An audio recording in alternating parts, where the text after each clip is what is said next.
Signetti before tonight's college football playoff semifinal, which Indianapolis leader is set to take on a new role, and the prestigious club that Pacers head coach Rick Carlisle is entering. Those stories and more next after Fox News. You're listening to 93 WIBC, WIBC HD1 Indianapolis. It's 9 o'clock. Kind words for Venezuela, a threat for Iran. I'm Dave Anthony, Fox News. We got both from President Trump, who keeps monitoring a protest that keeps growing in Iran, upset over the economy, calling for the ousting of the supreme leader, who says the demonstrators that Iran state media calls terrorists are ruining the streets to please President Trump, who tells Fox's Hannity he'll hit Iran very hard if there's a protest crackdown like in the past. People without any weapons whatsoever are standing there and you have machine guns gunning them down, or they take them to prisons and then hang them and kill them. As for Venezuela, days after the U.S. operation captured leader Nicolas Maduro. They've been great. They really have been. I mean, everything we've wanted, they've given us. So on Truth Social early this morning, the president posted he's canceled a planned second wave of attacks in Venezuela. And today, President Trump will meet with oil company executives. He says will invest at least $100 billion to rebuild Venezuela's oil industry. Now to two cities where anti-ICE protests rage. That's in Portland, Oregon, where the mayor is calling for an end to immigration enforcement. After two people were shot and wounded, they're now hospitalized. Border Patrol agents stopped a car, and that's when agents identified themselves as officers to the people in the car, both of whom are believed to have been affiliated with the criminal Venezuelan gang Trende Aragua. Now, allegedly, after being contacted by cops, they tried to run over the agents. DHS tells Fox the agents only fired because they feared for their safety. That's Fox's Kevin Cork, and it's similar to the self-defense argument in Minneapolis, where Homeland Security says the woman shot dead Wednesday had been blocking an ICE operation and attempted to drive into the officer, which protesters dispute. We did see more than a dozen people arrested at a protest outside a federal building where demonstrators were throwing water bottles at Border Patrol. State officials are crying foul, claiming they have been pushed out of the investigation into this shooting. That's Fox's Garrett Tenney in Minneapolis. America's listening to Fox News. 93 WIBC Mobile News. On the level, on the go. Less than 12 hours to go time. Cloudy and 56 this morning in downtown Indy. Windy, too. Plenty of clouds for this afternoon with today's high at around 61. I'm Jarrett Lewis. Here's what's trending at 9:02. Good morning. Plenty of IU fans are in Atlanta already, getting ready to hopefully see some more magic and the undefeated season continue as the Hoosiers take on Oregon in tonight's Peach Bowl. The pride that I take out of this program, this coaching staff, and the young men that represent this university, they are fine young men. They are very, very well spoken. They are committed to each other. They are committed to representing the university. Coach Signetti backed up that fan's statement at a press conference Thursday alongside Ducks coach Dan Lanning, saying the backbone of their success is thanks to people working for the university at every level. It's all about people. You have the right people upstairs that you hire as coaches, and you got to have the right people in the locker room. And obviously, we put a premium on certain things in the recruiting process. Fortunately, I've had great continuity. The Peach Bowl winner gets Miami. They were victorious last night in the other semifinal game, scoring a touchdown with 18 seconds left to send Ole Miss home. Miami will also be going home, where the national championship game will be held 10 days from now. IMPD will soon have a new chief because IMPD Chief Chris Bailey is leaving the department to become Mayor Joe Hogsett's chief deputy mayor and chief of staff. That announcement was made on Thursday from the mayor's office. Reverend Charles Harrison in Indianapolis told Wish TV that he was surprised by the announcement. Shocked to hear that, only because he's such a good police chief. Bailey has spent more than 25 years with IMPD and will begin the new role on February 2nd. AAA says the average price of gas in Indiana today is at $2.68, down a few cents from yesterday. The national average is at $2.80 a gallon. Men's college hoops tomorrow. IU hosts number 10 Nebraska. Number 5 Purdue is also at home against Penn State, and Notre Dame will host Clemson. Happening last night, the end of a lengthy losing streak for the Pacers. Plus, career win number 1,000 for head coach Rick Carlisle. Yes, sir, Steve. All right. The Pacers beating the Hornets in Charlotte 114-112 and dousing Coach Carlisle in the locker room afterwards. Pascal Siakam had 30 points and 14 rebounds in the win. Indiana returns to Indy to begin a 4-game homestand starting with Miami tomorrow night. I check a traffic this morning. How are we looking, Matt Bear? All right, Jared, looking at the north side. It's eastbound 465, still a little bit slow from Ditch Road over to Meridian. Debris reported on southbound 465 west side before West 10th Street, and you may have to change a lane or two.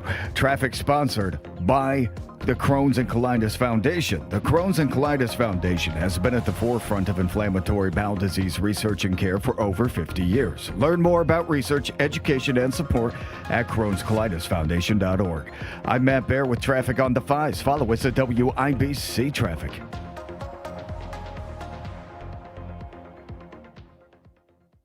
The Pacers look to cool down the heat when they open a 4-game homestand. Neesmith with a catch-and-shoot three from the right edge. It's a rare Saturday night matchup when the Pacers host the Heat. Don't miss the action Saturday at 7. Goes to Siakam, top of the circle with 4 to shoot. Siakam does, and he hits a three from dead on. Get your tickets at Pacers.com/tickets. We're under 7 minutes to play in the third quarter.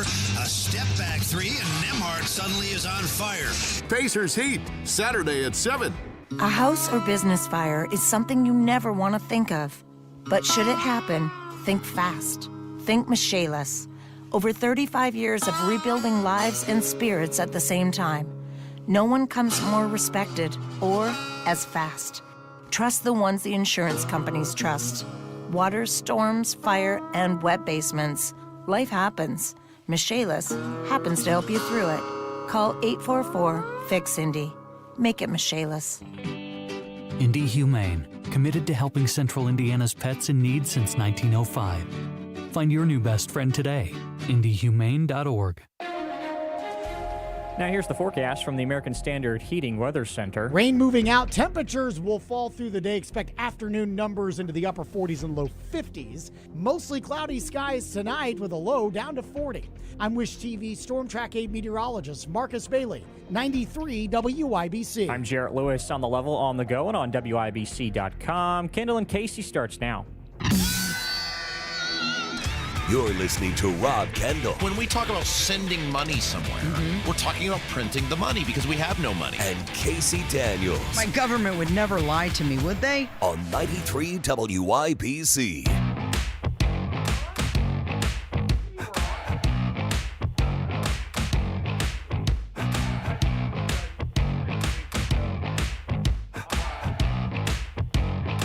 Tickets are on sale right 1 year later, the highs, the lows, how we win the midterms, happening at the Hyatt Regency, downtown Indianapolis. The bourbon will flow, the food will be fantastic. We're going to go over Trump's past year and how we use that to win the midterms. It's going to be informing, entertaining, and very, very funny. I promise. Join us, Trump 1 year later, brought to you by Premier Arms, PA Jewelers, Defiance Beef, Chimney Solutions, and WIBC. Get your tickets at WIBC.com. Do you owe $10,000 or more in tax debt? Do not ignore this message. The IRS has more power than any collection agency in America. Often without warning, they can garnish your wages, levy your bank account, place a lien on your home, seize assets like your business, and revoke your passport. Every year, thousands lose their paychecks overnight or have their assets seized because they waited too long. You don't have to face the IRS alone. Call Federated Tax today. We'll connect you with an experienced tax professional who will negotiate with the IRS on your behalf. You may qualify for IRS hardship programs like the Fresh Start Initiative or many other programs that can stop garnishments, stop bank account seizures, reduce or eliminate penalties,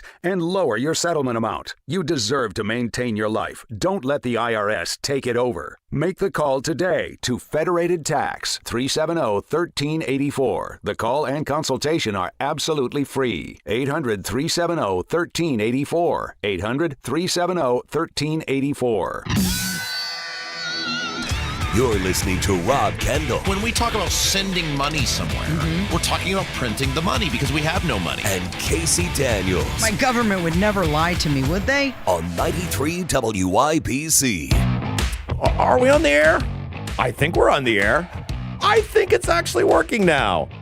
93 WIBC, it's the Kendall and Casey show. And boy, howdy, there is nothing like live radio in a brand new studio where every single day we play America's favorite game show. What is it going to be working today? So for those of you in the YouTube chat, you can see Ethan, I think. I think Ethan's in the actual studio itself. I'm in the producer studio because this microphone works, and for some reason the other ones aren't. But they're going to figure that out. In the meantime, radio program straight ahead. And by the way, producer Kev and producer Carl, they're the heroes here. Kev's right next to me. This is closer than Kevin has ever wanted to be to Rob Kendall. But we got a great show coming up for you today. Man, I mean, we got an action-packed adventure 3 hours coming your way. Just a little bit, James Briggs from Indy Star is going to join us. He's got a really interesting column out about, are we going to see a change in how Republicans campaign in Indiana in 2025, in 2026, in how they govern in 2026, based on what happened at the end of 2025. Of course, we're talking about that redistricting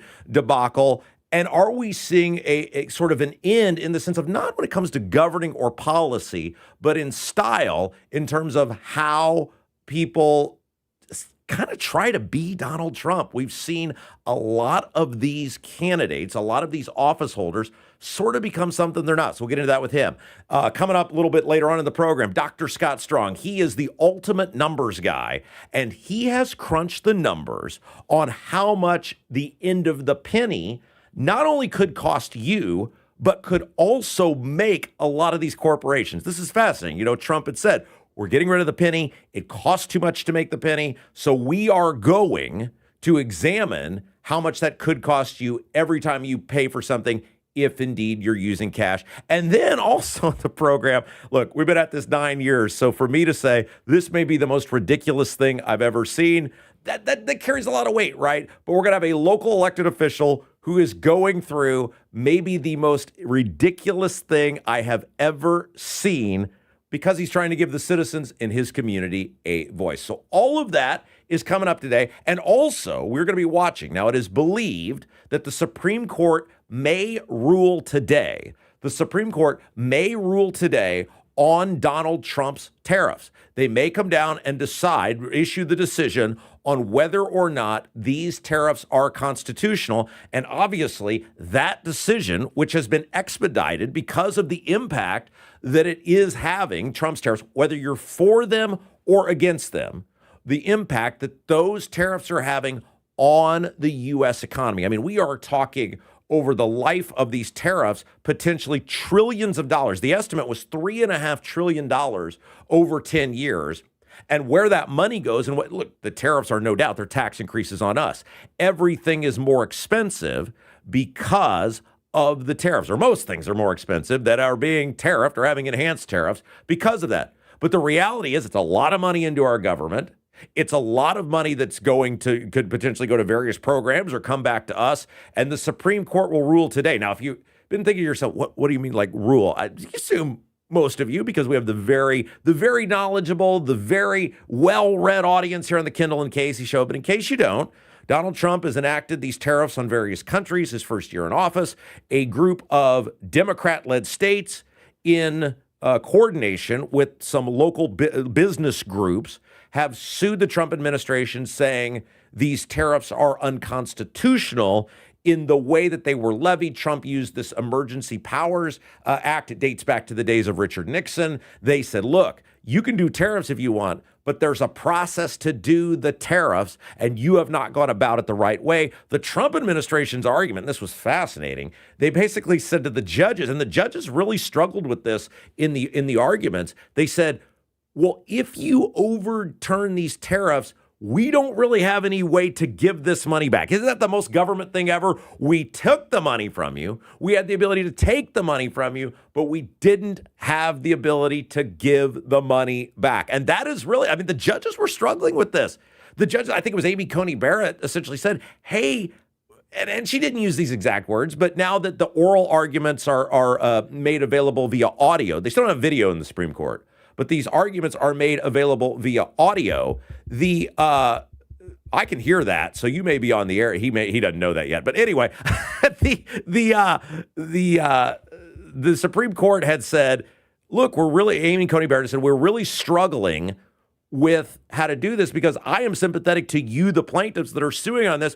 But how do I upend the entire government and cause all this mass financial chaos? So all of that is on the line today if indeed the Supreme Court does come down with these tariff rulings. All right. We're going to take a break. We're going to catch our breath. We'll have some super exciting. I got to grab my template because it's still in the other room. Kev's doing an outstanding job. I'm locked in a booth with him. We'll take a break and be back. It's Kendall Casey Show, 93 WIBC.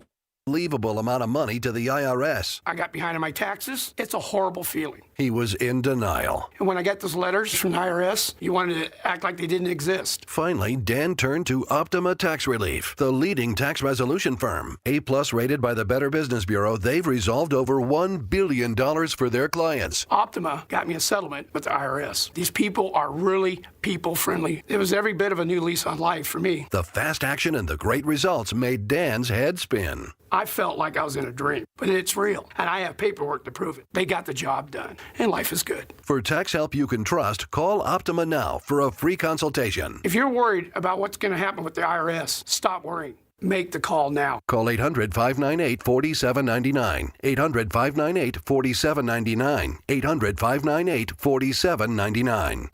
Optima Tax Relief.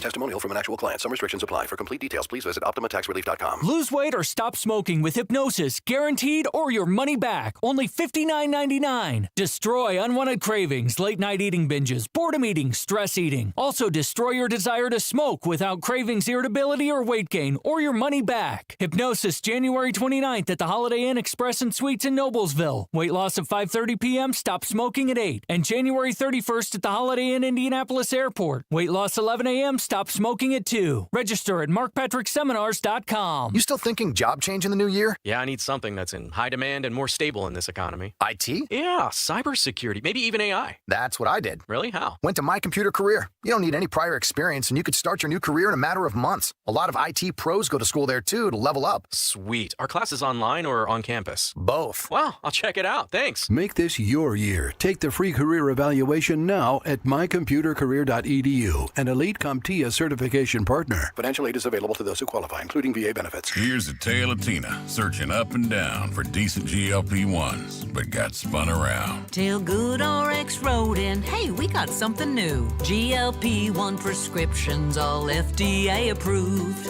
Brand name meds, no flags that are red.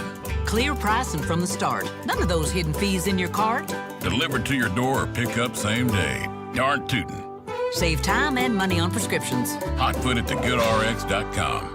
GoodRx is not insurance. Join us every Friday right around 5:50 for Beer Sample Friday. Brought to you by Thompson Furniture and Mattress in Columbus, home of free delivery within 75 miles of their store. Call today or go to bwindow.com and receive up to 60% off plus 24 months, same as cash with 0% interest. Because at B-Window, we mean business. We mean business. Trust me. 93 WIBC, it's the Kendall Casey Show. I'm Rob. Ethan's here today. We hope you'll hear from Ethan here at some point. Oh, can you hear me now?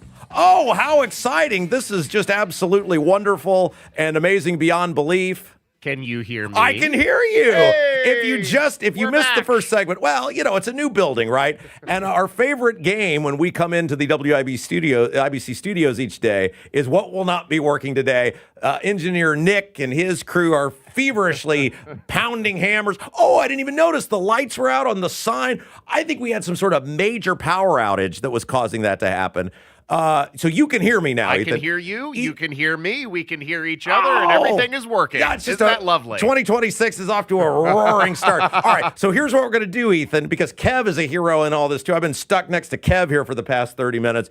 I'm going to have you filibuster for me for about 15 seconds while I run back in there. Are you ready? Are you up ready. for the challenge? I'm up to the challenge, I'm going to count it down for you. In 5, 4, 3, 2, 1. And ladies and gentlemen, what you are hearing there is true broadcasting professionalism, because Rob Kendall is so dedicated to the audience that he made sure, even in times of travail, to run into the producer's studio where they knew there was a working mic, because producer Carl had been talking on the radio earlier and everything was working. That is true professionalism, ladies and gentlemen. And give it up for Rob Kendall.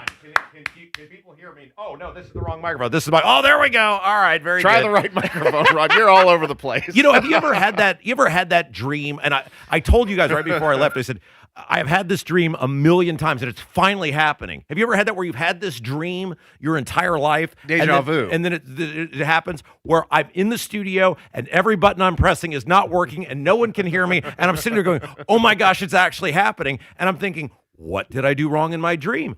Well, I didn't run into the producer studio where that microphone was still working. See, years of mental torture that has played out in nightmares that are too horrible to describe has finally helped me out, Ethan. It has finally helped me out. I'm glad your paranoia finally worked in your favor. Your obsessiveness and compulsiveness, it finally paid off, sir. Oh my gosh, it's the Kendall and Casey show. I'm Rob. Ethan's here. Let's give Kevin a chance to catch his breath for a minute because we got a ton of audio that I want to get to today, but I want to give Kevin just a moment to catch his breath. And are you giving me the thumbs up that you're good to go, Kevin? Yeah, I've got a couple clips ready. Okay, perfect. All right. And look at what a professional producer Kev is. One of the hardest working producers in the WIBC building. Absolutely. You should have seen the look on Kevin's face when I said, move over, Roomy. We're sharing a studio together. You know, the look in office space that the Michael Bolton character gives, that was the look on Kevin's face, but he did a great job. I'm imagining like a Looney Tunes with the eyes that turn into dinner plates, you know. Okay, so let's go back to Minnesota now that we have our audio and everything's ready to go. Let's go back to Minnesota. Obviously, that is the lead story across the country pending when this Supreme Court announcement comes down, if it does indeed come down today. But Kristi Noem, she's the head of Homeland Security. She had a big press conference yesterday, and she said the obvious. Look, you got to give the Trump administration credit. I think they learned a lot from 2020 and the race riots and things of 2020. I think they learned how to handle things better. I think they learned you can't placate these people. They're out to do damage. You can't try to get along with them. You can't worry about the media says. You got to just kick ass and take names. And Kristi Noem said yesterday, the obvious, if you touch an ICE agent, they're coming after you. The Trump administration is using every single tool that we have to protect the American people. Sanctuary policies, whether they're here in New York City, whether they're in California, Illinois, or Minneapolis. If you are a criminal, illegal alien, we are coming to get you. We will arrest you. We will bring justice, and we will also bring safety to the American people. We are warning anyone, if you think you can harm an individual, a citizen of the United States, or a law enforcement officer, we will find you and bring you to justice. If you lay a finger on one of our officers, we will catch you, we will prosecute you, and you will feel the full extent of the law. In every single thing the Trump administration does, we put the American people first.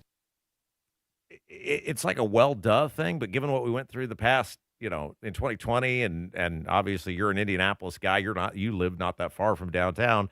It really isn't a well done anymore, and it's good to hear them say that we are not backing down on this. We're here to do a job. We're going to keep doing the job. Well, it needs to be stated, it needs to be reiterated, and it needs to set a direct contrast to the previous administration, which helped foment this lawlessness that has spread across the country. And yes, absolutely, it's unacceptable to use your fists, to use your vehicle, to use other weapons against law enforcement officers. And this used to be common sense, but not anymore. And yes, it absolutely should not and cannot be tolerated in a law-abiding, orderly civil society. All right, one more clip for Kristi Noem before we get to this interview with James Briggs, which is super interesting, and talking about, are we going to see a change, how Republicans campaign and how they govern in 2026.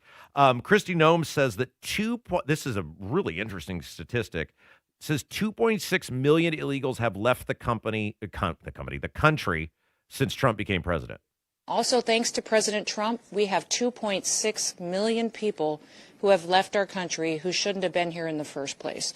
They were here illegally, and over 650,000 of them were arrested, detained, and deported back to their home countries. 2 million of them left voluntarily, recognizing this was their opportunity to go home and come back someday the right way so they have a chance to enjoy the American dream.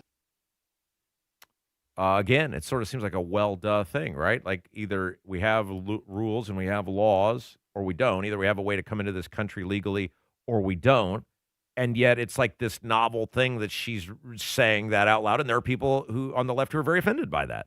Yeah, it's insane that we have fostered a group of individuals who flagrantly violate immigration law and expect to be rewarded for that callous disregard for the rules of our society. And any country has the right to control its borders and control which individuals come into the country and which individuals potentially pose a danger.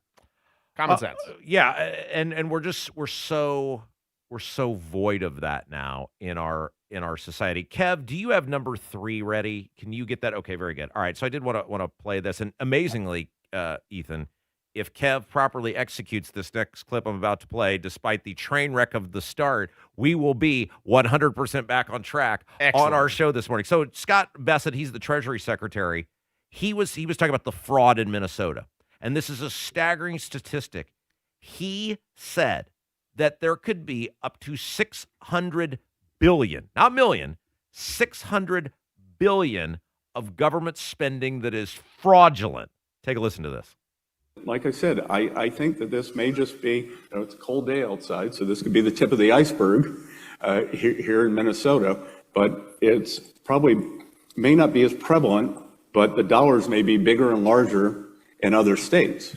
And just to put this in perspective for American taxpayers, for American families, the GAO, the General Accounting Office, believes that there is somewhere between 300 and 600 billion of annual fraud, roughly 10% of government spending that disappears due to fraud. If we can recapture that, that is 1 to 2% of GDP. That is such an indictment of the entire, not just the federal government, but the whole governmental process.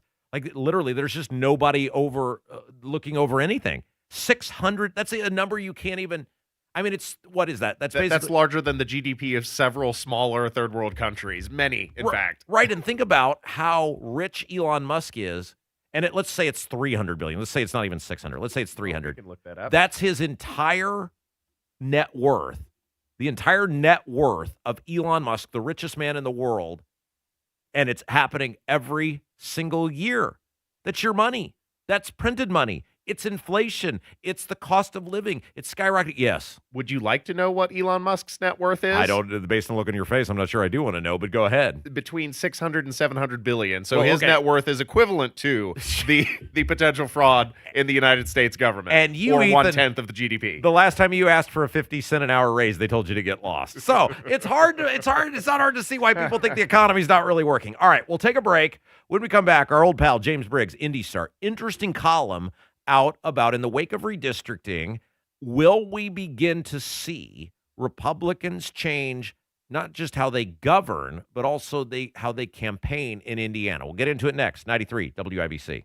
Hi, this is Denny Smith for Exercise Inc. I've been a client for nearly 20 years, and I can tell you it works. I'm in my 70s now, and I'm doing things on the farm I couldn't even do in my 40s. Lifting, carrying, working without wondering if my body's going to quit on me. That's real strength. That's real results. And I'm not talking about vanity muscles. This is strength that shows up in real life. What makes Exercise Inc. different? The professional coaches, many with over 15 years of experience and a private gym where every workout is guided, efficient, and safe. Here's the best part. It only takes 20 minutes a week.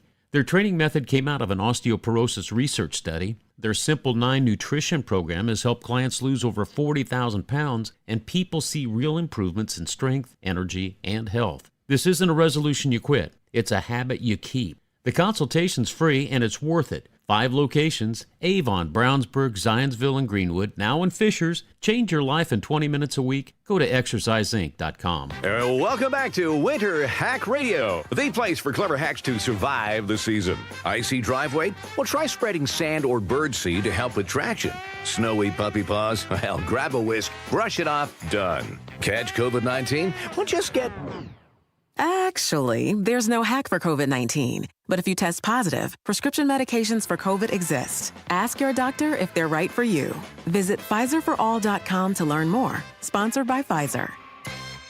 Career changers, including veterans and active duty service members. Your transition starts here. Go from GI to IT in a matter of months. Become a certified cyber warrior with training at My Computer Career. Cybersecurity specialists are in high demand, offering IT pros great opportunities and a rewarding lifestyle while protecting our people, liberty, and treasured institutions from cyber threats. Deploy your career in IT today at mycomputercareer.edu/CWP, an elite CompTIA certification partner. VA education benefits are available to those who qualify. Furnace on the fritz? Call Howald Heating, Air Conditioning, and Plumbing. Get an honest assessment on your current furnace or a great deal on a new one. Howald Heating, Air Conditioning, and Plumbing, where coming home never felt so good. We are the National Park Foundation, and together with you, we're creating a future where every person, every generation, gets their chance at an unforgettable moment. Learn more at nationalparks.org/foundation. WIBC Mobile News, on the level, on the go.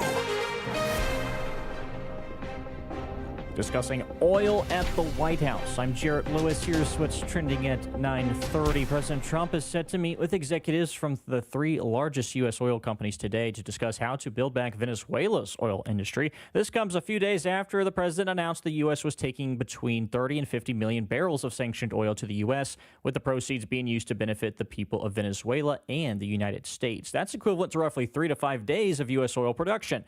Energy Secretary Chris Wright reacting on Fox and Friends. I think we're going to see a very, very positive change in the trajectory of Venezuela, which is great for that country, but it's tremendous for the American people. Some oil industry analysts say they're skeptical that American companies will invest large sums of money in Venezuela, given that the region remains unstable. Meta says it's signed deals with nuclear power companies to help generate enough electricity for their massive new AI computing system called Prometheus. Meta says they've signed deals with 3 companies, Oklo, TerraPower, and Vistra, to help provide 6.6 gigawatts of nuclear energy by 2035. 1 gigawatt can provide power to about 700,000 homes annually.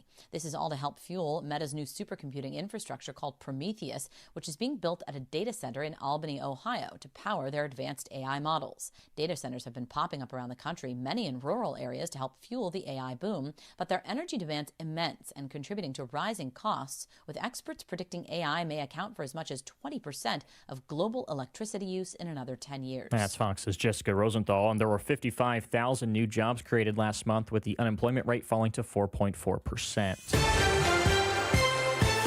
Your opening bell report on 93 WIBC, brought to you by Absolute Wealth Management. The Dow is up 56 points, 49,266. The S&P 500 also in the green. It's up 12 points, 6,921. And the NASDAQ trending up 43 points at the moment to 25,507. I'm Jarrett Lewis, on the level, on the go, and on WIBC.com. My husband's an animal in bed. Well, you know. Not in the fun way. Think warthog. With a chainsaw. Snoring and sleep apnea affect over 90 million people, and 1 out of 4 couples sleep in separate rooms. Advent can help. We've been your one-stop solution for nasal congestion, snoring, and sleep apnea for over 20 years. Unlike many other practices, we focus exclusively on these conditions, so you get comprehensive care under one roof. Advent's unique approach can help you breathe and sleep better, and many avoid a CPAP. Plus, most insurance is accepted for our effective 20-minute in-office treatments.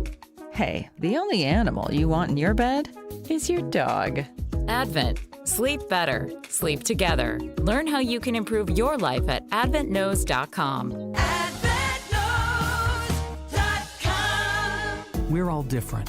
1 in 5 of us live with a mental illness. Don't filter who you are. Talk to someone you trust. Learn more at bringchangetimind.org.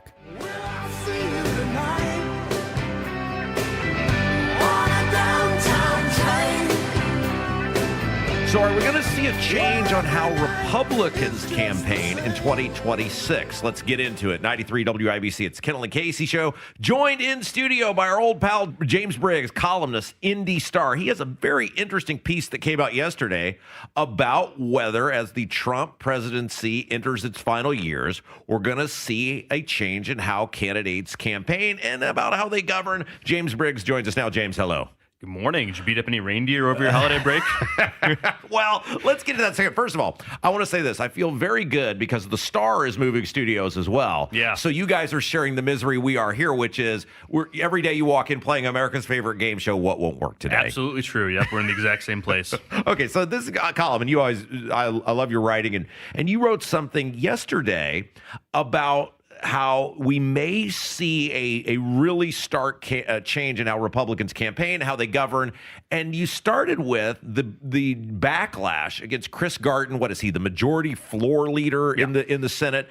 He posted this bizarro AI meme of himself kicking the crap out of Santa Claus, and people were like, dude, what are you doing? And that kind of spurred on this column that you did about perhaps seeing a change in behavior from Republicans. Yeah, and it was insane, by the way. We should probably describe it if you haven't talked about this already. He posted these AI-generated images of himself punching Santa, launching himself like off the top rope on Santa while and it was like in front of the Indiana State House with like a bunch of people holding Garten signs all around. It's sort of this like WWE styled imagery that he created there, and he's got these super huge muscles. Yeah, like a cut off Santa suit in one of them. And then there's this weird thing about he's doing it because of something about bureaucracy with the North Pole, and it was like, dude, what is going on in your universe? Like, and then when people, rightfully so, were saying, you're one of the main elected people in Indiana, and this is what you're doing. Then he started insulting people who were rightfully pointing out, you look like a crazy person. And he one of the weirdest things to me is he defended himself by saying he and his kids had a blast doing that. Like, I don't know what age his kids are. Like, that's not like how I spend time with my kids. I don't know. Well, yeah, like this year we taught, Livy learned about Santa, and she loves Santa, and he's a great character that comes down the chimney, and what a great guy, and he brings presents. And no, this guy's teaching his kids, let's put our boot between his butt cheeks because there's too much bureaucracy. Yeah, too many presents.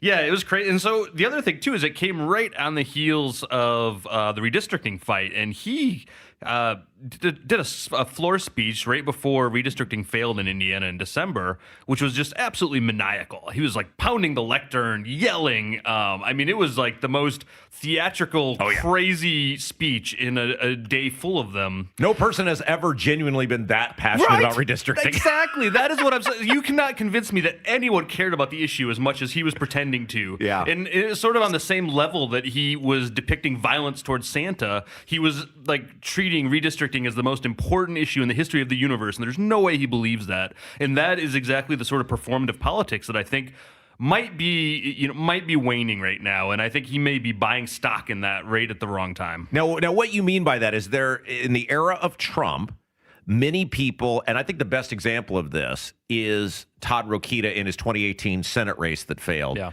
They try to become Trump. They try to morph into Trump.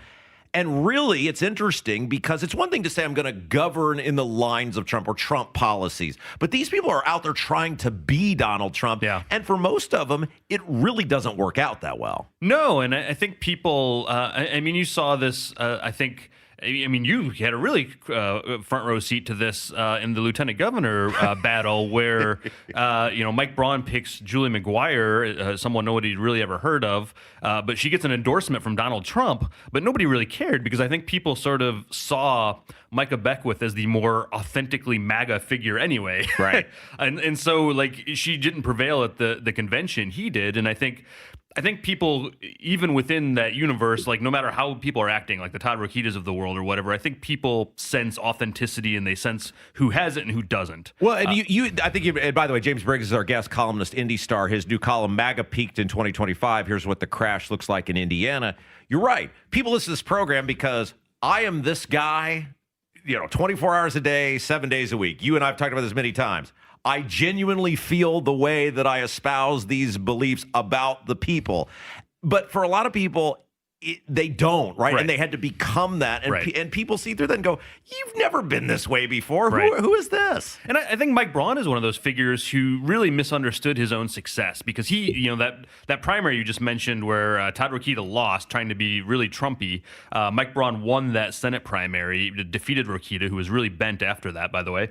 But Mike Braun won, and I think Mike Braun's lesson from that is he won the battle of the Trumpiest. But what actually happened was he ran a brilliant campaign with like his branding, his his blue shirt, his ads were just amazing. Where he had like those cardboard cutouts of his opponents, including Rokita, and his point was, who can even tell these guys apart? Like there were a lot of really smart things about Mike Braun's campaign, but I don't think he won that campaign because he was so Trumpy, but he, in the years since, has taken this idea that he has to be the Trumpiest guy in the world, and it's just constantly, it falls flat every single time. He just is not that person, and it's so obvious he's not that person. And I think that's why we're seeing him spin out as governor right now, because he's trying to be this Trump guy, but he's just not, and he just keeps failing.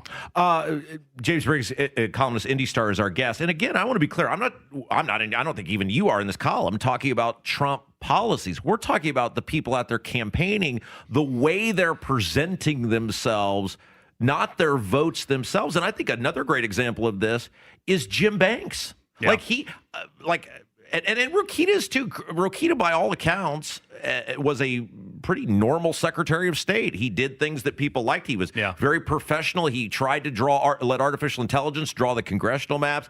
Banks the same way. Like, he was a normal dude when he was in the House. He was pretty normal when even in the Indiana Senate. And then he gets in the U.S. Senate, is running for U.S. Senate. It's like, who is this guy?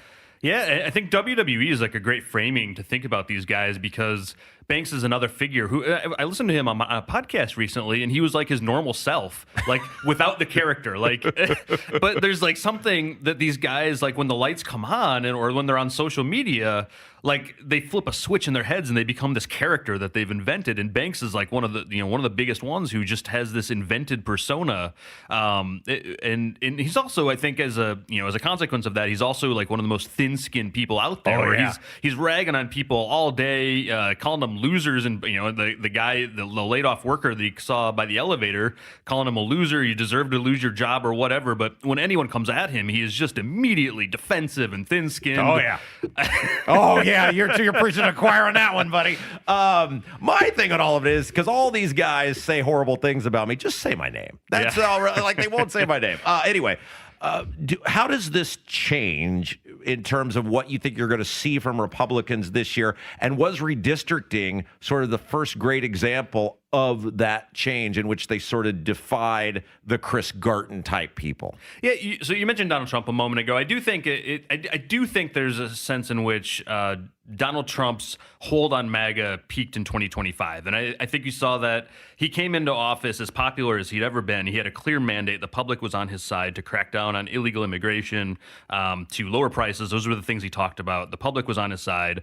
But he ended the year greatly weakened, I think, by the Epstein files, by people not loving what he's doing with the economy. And then I think we saw probably, if that had not happened, I don't think you would have seen Indiana Republicans feeling the confidence to rebuke him on redistricting. I think there's a sense in which he is a weaker person and powerful, his power is weakened from what it used to be. Because of that, I think Republicans feel emboldened to oppose him now. That was not the case before. So that's sort of step one. But I think the other side of that I'm looking at going forward now is, I think you see what happened in redistricting maybe picking up steam, like Senator Good, who I think was seen as a figure with a lot of integrity. He held a town hall during redistricting in Indiana, listened to people, and then very earnestly shared his thoughts about why he didn't support it. And that was popular. Like, people liked that. People liked hearing from someone who just shared honest thoughts about why, how they thought about it, why they came out against it.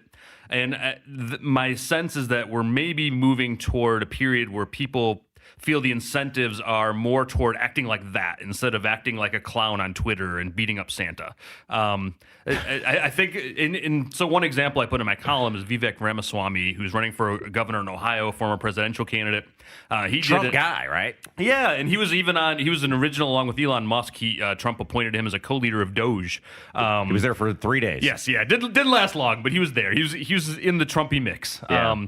But he did an op-ed for the Wall Street Journal recently where he said he's getting off social media. He doesn't need that in his life. It's giving him a warped view of the constituency, and he wants to get in touch with real people. And I think, to me, and by the way, Vivek is a really, really smart guy. He built a $15 billion biotech company. if he sees that there's a market for earnest politics and just listening to real people, I think there's something to that. Real quick, I have about 30 seconds left. What do you think the biggest story in Indiana politics is going to be this year? Oh, wow. Because you did a column, and I love that you did this. You did a column saying all the things you got wrong last year. I mean, you got things right, too, but you were like, here's all the things I missed. If you have the bold prediction, what do you think is the thing? I mean, I think the most interesting thing to watch is what happens to Republicans who oppose redistricting. Does anything actually happen to them? Is there any money that comes out against them in primaries? Does anyone actually succeed in taking them down? I'm really, really skeptical. I think now that redistricting is over, I think any donors to any such movement are not going to see any return on investment in that, and I think that's going to fizzle out. James Briggs, columnist, Indy Star, new piece out. It's very, very interesting. MAGA peaked in 25. Here's what the crash looks like in Indiana. Thank you, my friend. Thanks so much. Yeah, Kendall Casey Show, 93 WIBC. Being blind doesn't look how others may think. Retinitis pigmentosa aimed to overwhelm my family. It tried to cut me down. I know where to find support. Donate today at fightingblindness.org. A public service message from the Foundation Fighting Blindness. Farnsworth Metal Recycling, a familiar face in Indy. Farnsworth Metal Recycling will pay you cash for your scrap metal.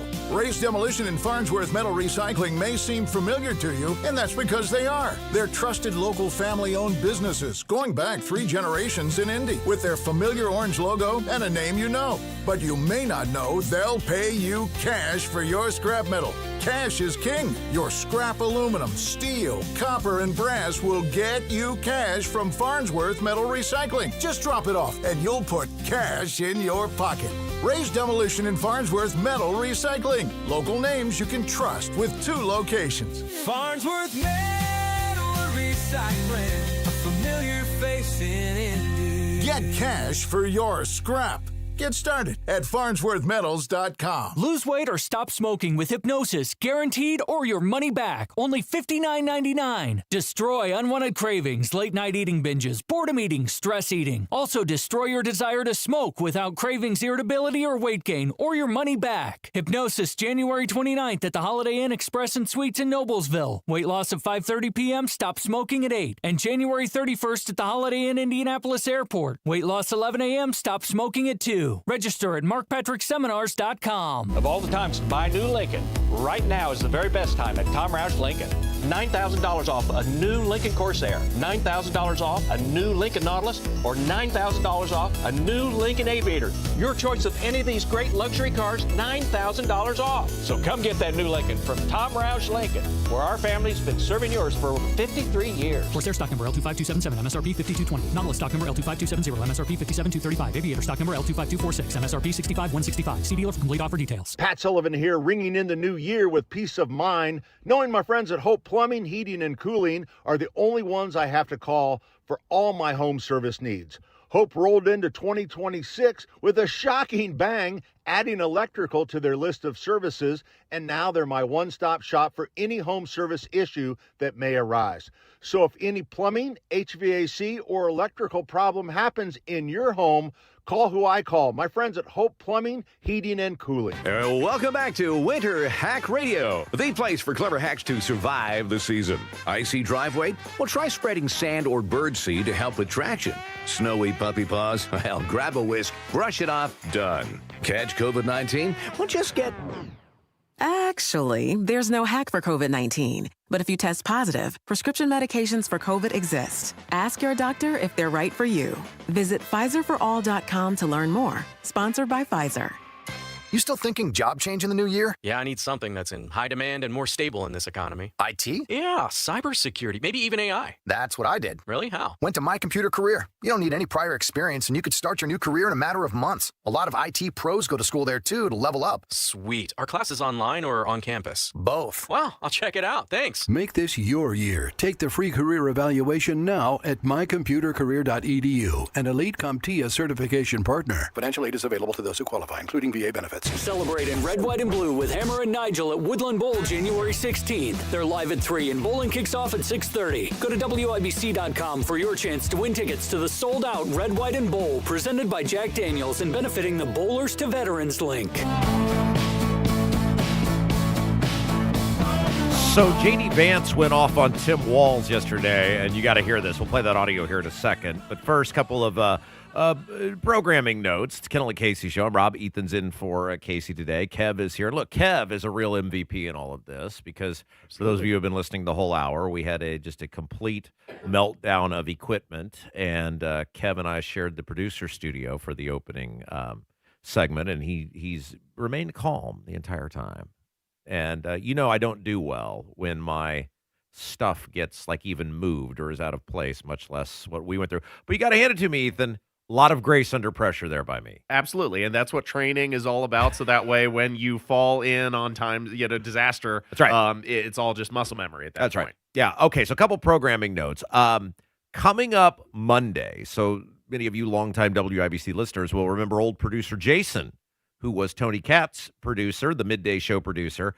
Producer Jason, he's like a Renaissance man. He does a photography business. He's got a music business. He's got a website business. He does all sorts of freelance stuff. Travels the country. He does, yes. And as part of that, we sent him down to Southwest Indiana because there's all this stuff going on with the Mid-States Corridor, right? We've talked about this multi-billion-dollar short stretch of road that seemingly could end up making the governor and his business a lot of money if it goes through. Just everybody down there is against it, and the NDOT now has said they're trudging forward with it despite canceling hundreds of projects that seem much higher priority. And so we said, well, we want to know what's actually going on in the community down there. We've seen the polling that shows everybody hates Braun in his home county. We've had the guest on who was talking about how people, I said, I want to hear from the people themselves. So we sent producer Jason down to Du Bois County yesterday, and he did a bunch of, man on the street type of interviews on exactly how people in Southwest Indiana are feeling about Braun, what they think about the Mid-States Corridor. And so beginning Monday, we'll have a little multi-part series because, look, we just don't get down there, right? Indianapolis media doesn't get down to Southwest Indiana. People might think we're making it up on how loathed Braun actually is. And so we said, let's go down, talk to random people, and let's see what they're thinking. And so Monday, we're going to have producer Jason in. He's going to tell us some of these people that he talked to, what the vibe was. I think the Mid-States Corridor story could potentially should maybe be the biggest story in Indiana news this coming year, at least until we get into the throes of the election, because you have a wildly unpopular project with a horribly high price tag that has very little understood benefit for anybody but people, in the trucking or transportation industry and the land-owning industry. And that just happens to be how Mike Braun made his money, is in distributing stuff. So I think it's a mega story. So we'll get that.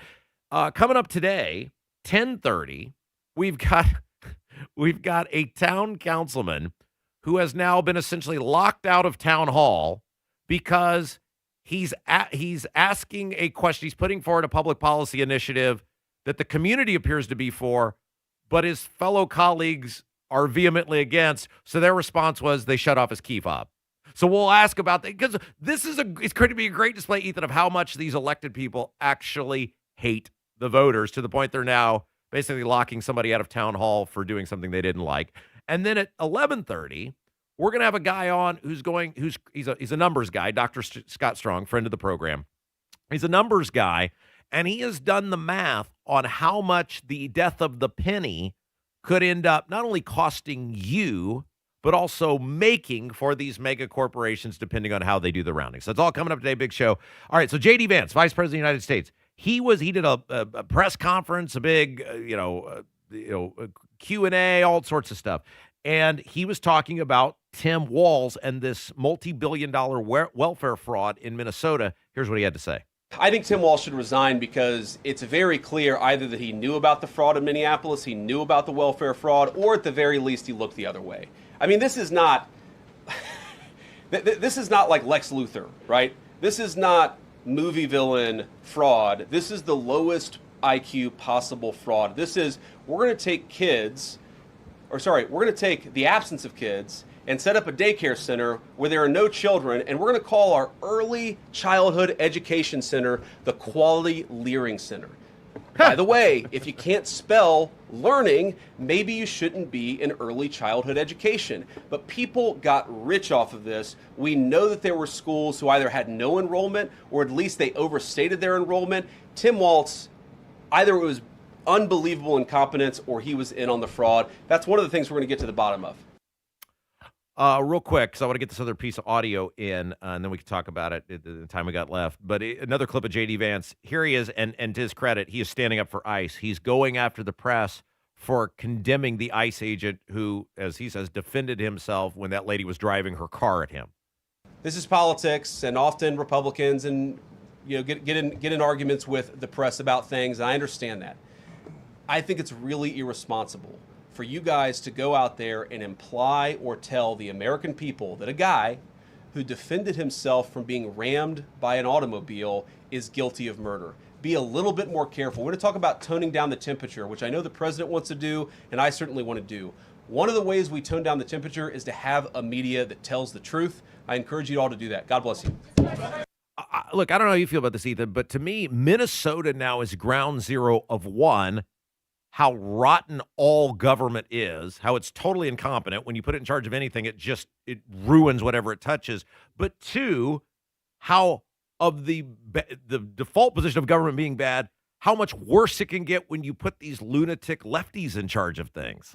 Well, it's also ground zero for everything that is basically going wrong in America right now. You have the unfettered immigration issue, the fraud, waste, and abuse in government issue, the dishonesty of the media issue, the radical elected politicians who are making things worse for their community on a day-by-day basis. And it's all stewing there in this small community that otherwise wouldn't be getting so much attention if things weren't going so drastically wrong. And that is solely the responsibility of the Democrats who are currently in charge. All right, speaking of the wacky left, we've got some audio from the wacky left confirming everything we just said. We'll play it for you coming up next. Kendall Casey Show, 93 WIBC.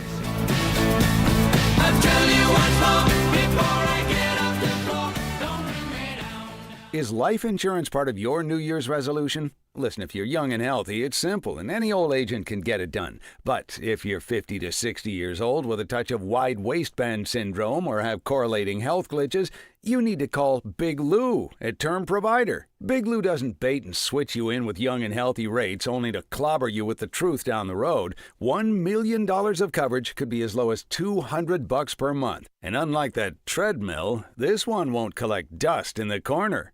Call Term Provider, speak with Big Lou, and find out how much he can save you on your new $1 million life insurance policy. Start this year off with peace of mind by calling Big Lou at 800-777-1979. 800-777-1979. Remember, Big Lou's like you. He's on meds too. For affordable term life insurance, call 800-777-1979 or biglou.com. It's time. You've been putting off that kitchen or bath remodel long enough. What are you waiting for? Get started today with Boer Remodeling. Boer Remodeling customer Kathy had a bath remodel with Boer. Kathy, talk a little bit about your experience. Our experience with Boer has been terrific. The process was so easy and seamless. When we decided to do a larger remodel of our first floor, Boer was the first company we thought of hiring. And were you happy with the results? The results are amazing, and we are so happy with our home and the work that Boer did. Peter is another recent Boer Remodeling customer with a new kitchen. Peter, what was the best part about working with Boer? We especially liked the active participation that we were able to have in selection of stone for the countertops. Really came out beautiful. The cabinets also came out very, very well. The best materials, the most skilled craftsmen in Central Indiana. They'll guide you through the entire process. Start with a free consultation. Talk to Boer Remodeling today. That's BOOHER, BoerRemodeling.com. Are you a business owner or self-employed? Do you owe the IRS $10,000 or more? Pay close attention. Do not ignore this message. The IRS has unmatched power. They can freeze your bank account, garnish your paycheck, seize your assets, and even shut down your business. If you've received a notice or think one is coming, the clock is already ticking. Every day you wait, penalties grow and the problem gets worse. Call Federated Tax today. We'll connect you with an experienced tax professional who will negotiate directly with the IRS on your behalf. You may qualify for IRS hardship programs like the Fresh Start Initiative or many other programs that can stop garnishments, stop bank account seizures, reduce or even eliminate penalties, and lower your settlement amount. The IRS won't wait, and neither should you. Call Federated Tax today, 800-370-1384. The call and consultation are free. That's 800-370-1384. 800-370-1384. Welcome back to Winter Hack Radio, the place for clever hacks to survive the season. Icy driveway? Well, try spreading sand or birdseed to help with traction. Snowy puppy paws? Well, grab a whisk, brush it off, done. Catch COVID-19? Well, just get... Actually, there's no hack for COVID-19. But if you test positive, prescription medications for COVID exist. Ask your doctor if they're right for you. Visit PfizerForAll.com to learn more. Sponsored by Pfizer. You still thinking job change in the new year? Yeah, I need something that's in high demand and more stable in this economy. IT? Yeah, cybersecurity, maybe even AI. That's what I did. Really? How? Went to My Computer Career. You don't need any prior experience, and you could start your new career in a matter of months. A lot of IT pros go to school there, too, to level up. Sweet. Are classes online or on campus? Both. Wow, I'll check it out. Thanks. Make this your year. Take the free career evaluation now at mycomputercareer.edu, an elite CompTIA certification partner. Financial aid is available to those who qualify, including VA benefits. Coming up in 2 minutes from the Dugan Air Heating and Cooling Mitsubishi Electric Studios, we hear from some IU fans who have made the trip down to Georgia. Tonight, IU takes on Oregon in the Peach Bowl. Plus, why some people were out in the streets last night protesting, and the position IMPD Chief Chris Bailey is taking with the mayor's office. Those stories and more after Fox News. You're listening to 93 WIBC, WIBC HD1 Indianapolis. It's 10 o'clock. This is a Fox News alert. A drop in unemployment. I'm Dave Anthony. We just got that update to the economy, though there was a little less hiring last month. There were 50,000 new jobs created last month. Economists were predicting 60,000. The unemployment rate improved, declining to 4.4%. Fox's Jenny Casola. That's a 0.2 decline from November's rate, which was a 4-year high. We don't have a reaction yet from President Trump, who in a few hours will meet with oil company executives. They've been great. They really have been. I mean, everything we've wanted, they've given us. That's regarding Venezuela, and the oil company executives, he said, will put to at least $100 billion into the Venezuelan economy to rebuild their industry. The president also tells Fox that they've done well releasing political prisoners. And Fox's Sean Hannity asked President Trump about meeting with Maria Corina Machado, the Nobel laureate, honored for her opposition to Nicolas Maduro in Venezuela that got her jailed. They're going to go in. They're going to rebuild the whole oil infrastructure. They're going to spend at least $100 billion. Would you accept the Nobel Prize she wants to hand to you? Well, I understand she's coming in next week sometime. And I look forward to saying hello to her. And I've heard that she wants to do that. That would be a great honor. 2 people are hospitalized in Portland, Oregon, shot in a Border Patrol immigration stop. Homeland Security says they had alleged gang ties. Apparently affiliated with Tren de Aragua. The statement added the wounded suspects were in a car, and when CPB agents identified themselves, the driver attempted to run the agents over. That was when one of the agents fired a defensive shot at the car. That's Fox's Gernal Scott. It's similar to Wednesday's shooting in Minneapolis, where an immigration officer opened fire on a woman in her SUV as she tried to drive off after blocking an ICE vehicle, but protesters in Minneapolis are calling it murder. America's listening to Fox News. 93 WIBC Mobile News. On the level, on the go. Turning the Peach State red. Mostly cloudy this hour in Indy, but some wind gusts still. That's dropped the temperature down to 52. Today's high around 60. I'm Jarrett Lewis. Here's what's trending now at 10:02. Indiana fans arriving in Atlanta this week as the Hoosiers prepare to play Oregon in the Peach Bowl semifinal tonight. I went to my first Indiana football game in 1966. We actually won. It was the only game we won that year. I have been through 6 decades of heartache, hope, hopes dashed, every human emotion you can experience. The Hoosiers are 3.5-point favorites tonight against the Ducks. A win would send them to the national championship game on Monday, January 19th against Miami in Miami. Kickoff is at 7:30 tonight with pregame coverage at 6:30 on 93.5 and 107.5 The Fan. Protests against ICE reaching Indianapolis. And those people walking through some downtown streets last night upset about what happened in Minnesota, where an ICE agent shot and killed a woman who police say was trying to hit them with her car. Protests also took place in Fort Wayne. Over in Knightstown this morning, a fire breaking out at a convenience store that has caused a water issue and has put the town under a boil advisory. The school was also forced to close for today, with students having to make up that day in February. Thankfully, no injuries were reported. IMPD will soon have a new chief. Jake McDaniel explains why. IMPD Chief Chris Bailey is leaving the department to become Mayor Joe Hogsett's Chief Deputy Mayor and Chief of Staff. During Bailey's time as chief, Indianapolis saw a significant turnaround, with violent crime and homicides dropping by double digits. Bailey spent more than 25 years with IMPD and will begin the new role on February 2nd. Hogsett says he plans to appoint new IMPD leadership in the coming weeks. Jake McDaniel, 93 WIBC Mobile News. And the Indiana Pacers finally snapping their 13-game losing streak with a 114-112 win over Charlotte last night. Head coach Rick Carlisle. I'm so happy for our players.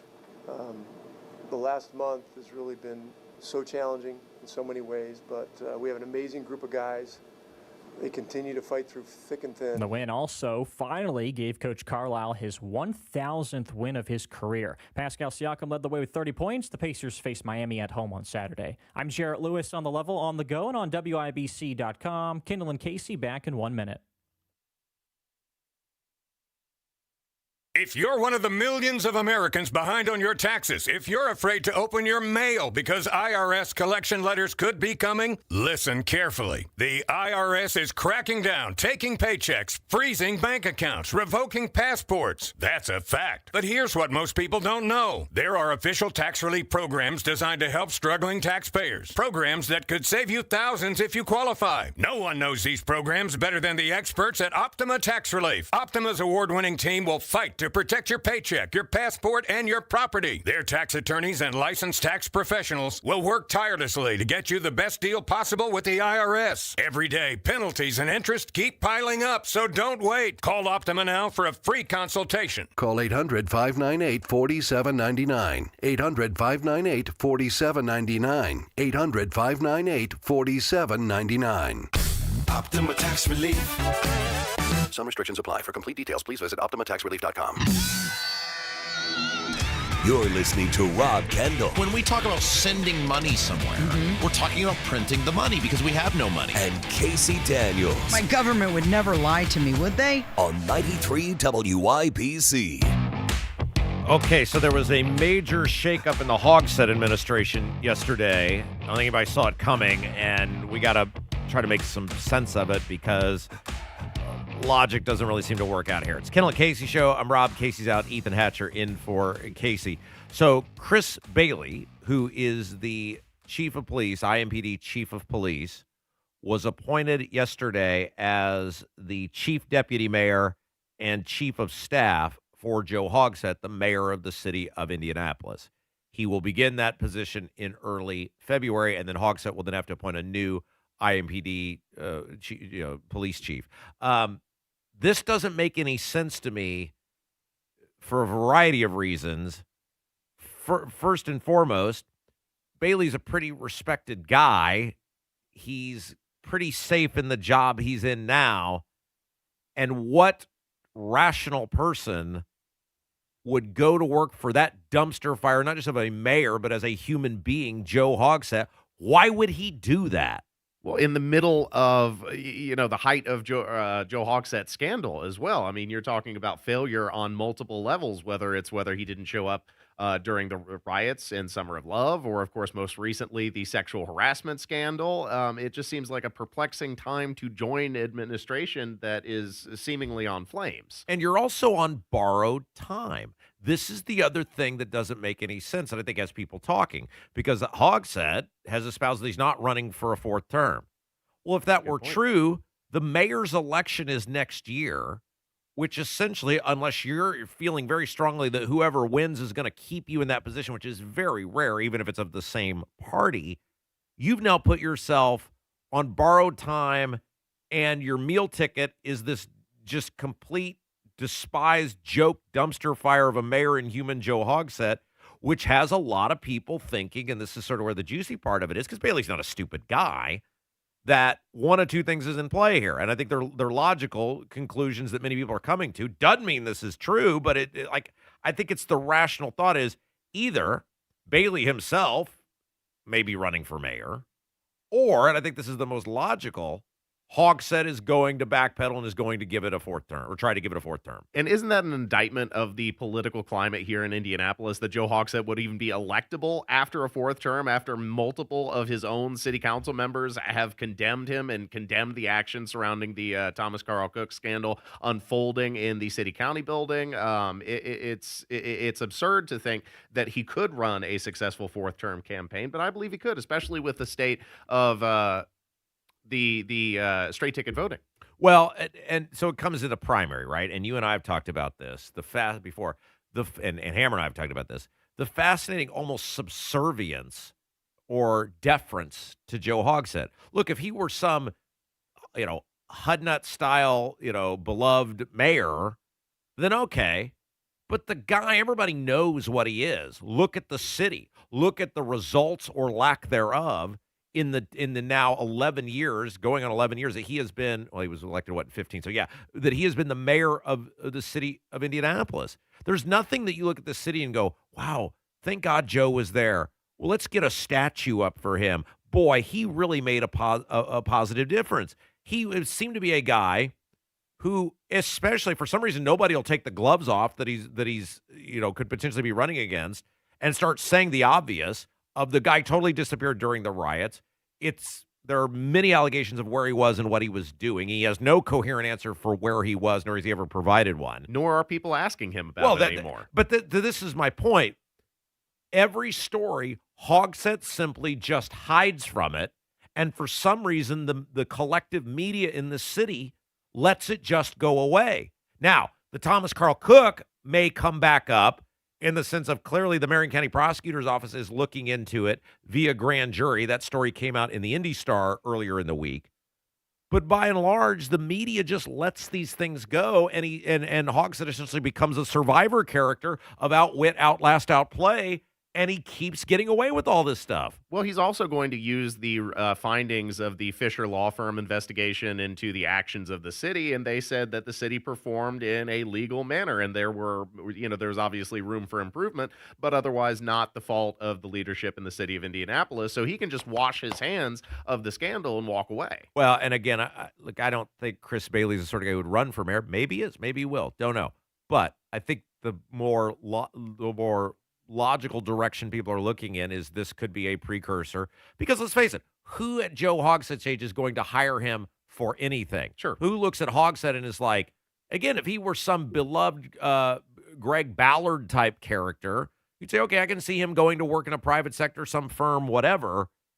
But this guy has no juice. This guy has no, oh man, if Hogsett were in here, we'd steamroll the competition. Like the guy's basically unhireable. And so I think that a lot of people now are saying we should probably get ready for the idea of Joe Hogsett seeking a fourth term. And if that happens, the intrigue will be, will guys like Vop Osley, who has taken a back seat to Hogsett, will people like Ryan Mears, who I think the Marion County prosecutor, who people think is pretty politically astute, if they're going to get in, if they're indeed going to say, I'm done taking a back seat to you, are they going to have the guts, which you'll have to do to defeat him, to call out the stuff that everybody knows is going on, but nobody will say out loud? At least in the political establishment orbit of Marion County. So regarding the appointment of Chris Bailey, you're essentially saying that this all boils down to one of two possibilities, and both of them are centered around job stability. Either Chris Bailey is going to make his own bid for a campaign at the mayor's office, and I don't think that Joe Hogsett would step aside, or he's looking for job stability by staying with the administration through a fourth or possibly fifth term. All right, we'll see what happens. Okay, so let's get to some audio here. The Democrats continue to do Democrat stuff, which is to snatch defeat from the jaws of victory, to take when the country is maybe being not pleased with the direction under President Trump as it relates to inflation, the cost of everything, affordability, whatever word you want to use, and some optimism in the Democrat Party. And then they're like, nah, we want to remind everybody how extreme and nutty we are. And this Minnesota stuff, whether it's the fraud or now this ICE-involved shooting that took place, they are taking this totally radical, outside the mainstream position that ICE is the bad guy, that they're murderers. And so this is Democrat Representative Seth Moulton, where he just flat out says, well, hey, I haven't really interviewed anybody. I don't have any more information than everybody else does, but I know that ICE agent, he's a murderer. Have you interviewed any eyewitnesses on the ground? That's what we were just talking about. Have you interviewed any eyewitnesses on the ground in Minneapolis? Have you interviewed any eyewitnesses? Have I personally interviewed them? No, Yes. that's not my job. My job is to speak truth to power. It's really and interesting, when I look your at that job. video, I see murder. And I So think we should call it that if that's what happened. And by the way, Congressman, I've been you in invoked situations the like that. concept Have you ever of due process. I've looked at your tweets. Well, You've talked about the well, concept have of you- due process. No, this is important for everybody to understand. You have a job, and you have highlighted to us as a congressman. You watched a viral video. I don't know how many videos you watched. There's multiple angles, but you watched a video. You didn't interview a witness. You didn't look at law enforcement reports. You haven't spoken to the agent involved. And with that limited knowledge of looking at a viral video, you went to social media and you condemned the federal officer to murder. You made that conclusion long before an investigation has played out. And I'm just curious, is that in line with your vision of due process? By the way, he was on Fox News. That was a Fox News host pushing back on him. My dad and I were having this conversation last night about these crazy left people and these politicians who used to kind of hide what they were, and now it's just all out in the open. And I said, I don't know how you feel about this, Ethan. I just think the internet has encouraged insanity because people live in the likes and shares era where that's how they judge, not whether am I appealing to the masses, am I finding, some sort of mainstream position. They just go, well, what furthers me amongst my base or my daily interaction of whatever group of people it is? And for the people on the left, it's calling the ICE guy a murderer. Yeah, and the social media has turned into an echo chamber where the facts don't matter, and even CNN was able to get this right when stitching together the multiple videos of this interaction, the multiple angles that this scene was filmed at, and even they were able to conclude that the vehicle made contact with the officer before a single shot was fired. And yet, incredibly, a lot of these people are willing to die on the hill, metaphorically speaking, of condemning the agents or condemning the actions of this ICE agent. Facts be damned. Yeah, and even with all the facts available to them. Well, and that's because of the social media echo chamber, like you were saying. Yeah, and it worked for him during COVID, and that's the problem. The BLM stuff and all that stuff works. It's going to be interesting to see if it works for the Democrats again. As bad as that was, here's the Democrat Lieutenant Governor, Peggy Flanagan is her name. Boy, you think we've got it bad with our Lieutenant Governor. Just be happy you don't have this lady. Listen to this. Do you think ICE should be abolished? I mean, let's be clear. If you see what is happening in the streets of Minnesota, you've seen what's happened in the streets of Los Angeles and Chicago, that these masked agents who are detaining people at elementary school, right, graduations, who are, detaining American citizens who are carrying their passports. We have to absolutely start over with this agency. And frankly, Kristi Noem and, leadership of ICE should be dragged in front of Congress. And let's be clear, how they are acting right now is unconstitutional. So should we throw out this current model of ICE? Absolutely, yes. That's the number 2 person in the state of Minnesota. And we all know who the number 1 guy is, Tim Walz. Oh, no, I totally buy it, especially because I saw her cosplaying The Handmaid's Tale the other day when she appeared at the Somali mosque to apologize for the federal government investigating the vast quantity of fraud being committed in that community. And when I say she was cosplaying as The Handmaid's Tale, I mean that she, Peggy Flanagan, the lieutenant governor of the state of Minnesota, a white woman dressed up in a hijab. Or a burqa to demonstrate her solidarity with the Somali community. So she is doing the thing. She is literally reenacting The Handmaid's Tale when that's what they accuse the right of wanting to force upon people. All right, very quick before we go to break, Kristi Noem came out yesterday. She's the Homeland Security boss, and she said, well, if you think this is bad, I'm not opposed to sending thousands of more ICE officers to Minnesota. You know, we've got thousands of officers there, and I'm not opposed to sending more if necessary to keep people safe. Fantastic. I love that. And I think they have learned from COVID. I think they learned from the race riots. I think they learned from the BLM stuff. I think they learned you cannot work with these people. You cannot placate them. They're awful, rotten people who are stuck, dead set on destruction of society, and you have to confront them head on. And I think they are doing a much better job this time with it than the Trump administration did during 2020. All right, let's take a break. When we come back, Byron Donalds, he's a U.S. rep from Florida. They had this oversight hearing on the Somali fraud, and boy, he went off on just how many government officials in Minnesota might have known about it. It's Kendall Casey Show, 93 WIBC. All day, clickbait everywhere. But the facts, they're harder to find. WIBC didn't just report the story, they really got into why it matters. CEO of First American Nuclear believes we're heading into America's nuclear renaissance. In 100 years, all successful nations will be powered by nuclear reactors. For the sake of our children, I'd like the U.S. to be one of them. Oh, I check the WIBC website before I even open social media. Online, on social, on air. Stay in the know while you're on the go with 93 WIBC and WIBC.com. It's Terry Stacy, and thousands of people start the year with good intentions of losing weight and getting in shape by spring. For over 22 years, Exercising has helped Hoosiers build muscle and lose weight and transform their health, which means creating lifelong habits rather than a resolution most of us don't keep. Exercising works, and the best part about it, it only takes 20 minutes once a week. Their unique training method was developed in an osteoporosis research study to help prevent bone mineral loss in older women. The women in the study got very strong in a short amount of time. When the method is applied to normal, healthy adults, both men and women get a lot stronger. Their Simple 9 nutritional program has helped their clients lose over 40,000 pounds since 2013. They've also seen their clients lower blood pressure, improve blood sugar, and get off prescription meds. Get started right now. Avon, Brownsburg, Fishers, Greenwood, and Zionsville. Change your life in 20 minutes once a week. Go to exercising.com to request a free consultation. Life's full of unexpected joys, like problems with water.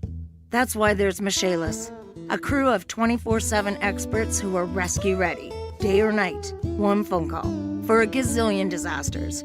Over 3 decades of restoring your home or business to better than new condition.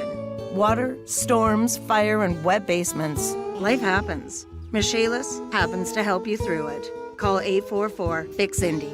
Make it Michaelis. With the new IHOP value menu, $6 is all it takes to go to your happy place, where stacks of pancakes with bacon and eggs are just $6 every day. French toast, sausage, and eggs are, you guessed it, $6. And fluffy omelets come with a side of pancakes and only cost $6. Go to your happy plates every day at IHOP.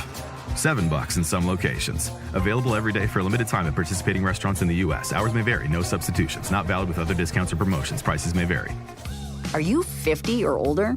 This news is for you. The CDC recommends you get vaccinated against pneumococcal pneumonia. Even if you're healthy, your age puts you at risk. People 50 or older are over 6 times more likely to be hospitalized with pneumococcal pneumonia compared to adults 18 to 49. Just one shot can help protect you. Learn more and schedule at vaxassist.com. That's VAXassist.com. Sponsored by Pfizer. Call today or go to bwindow.com and receive up to 60% off plus 24 months, same as cash, with 0% interest. Because at B-Window, we mean business. We mean business. Trust me.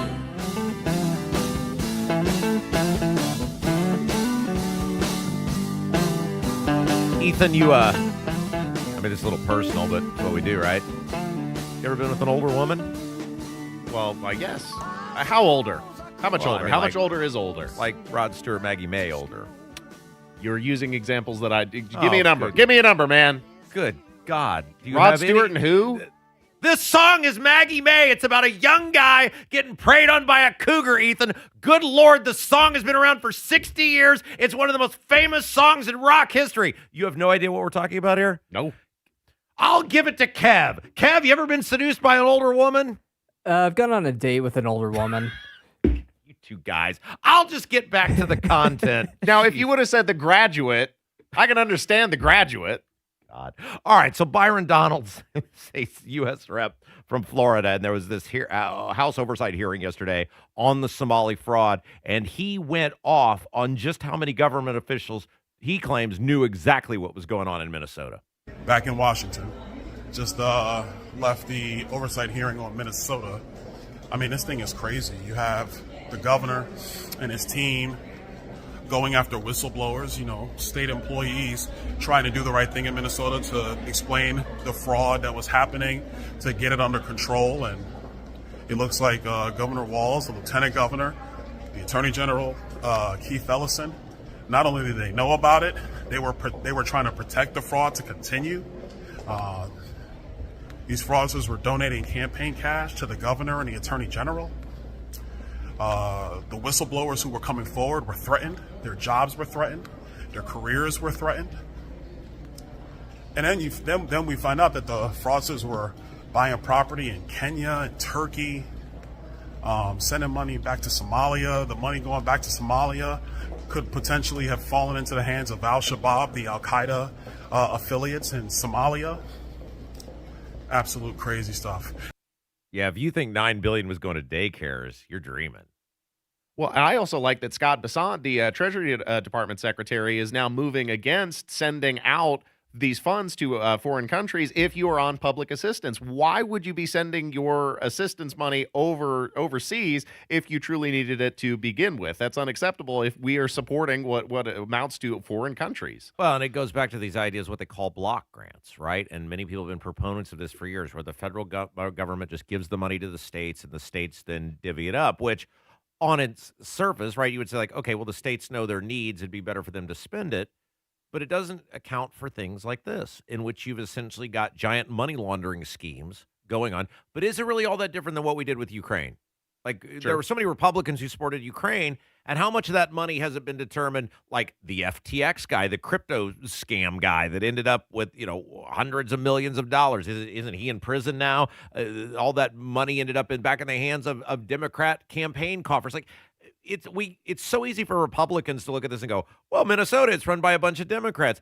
Yeah, but we support stuff all the time, or we vote for politicians all the time. Republicans do this stuff too. I think you're totally missing the ability to solve the problem when you just get focused on, well, look at that state with their liberal governor and what they did. There's a good chance your government in your state, even if it's red, I mean, the Mississippi thing with the welfare fraud that's going on there, and what's going on with the Midwest corridor for that matter. Well, this is my point, right? And until we get past the idea of, well, it's that state. No, it's every state. It may be a different thing. It may be more in some places than others. But until you're willing to check yourself and look in the mirror and go, it's happening where I'm at too, we're not going to solve the problem. Part of the issue with giving unfettered, unrestricted oversight of these monetary funds to the states, which in theory sounds like a great idea because, like you said, there is more oversight, there is more engagement with the local community, and they're going to know how to distribute that funding better. But it overlooks the possibility that we have seen in Minnesota, where there is either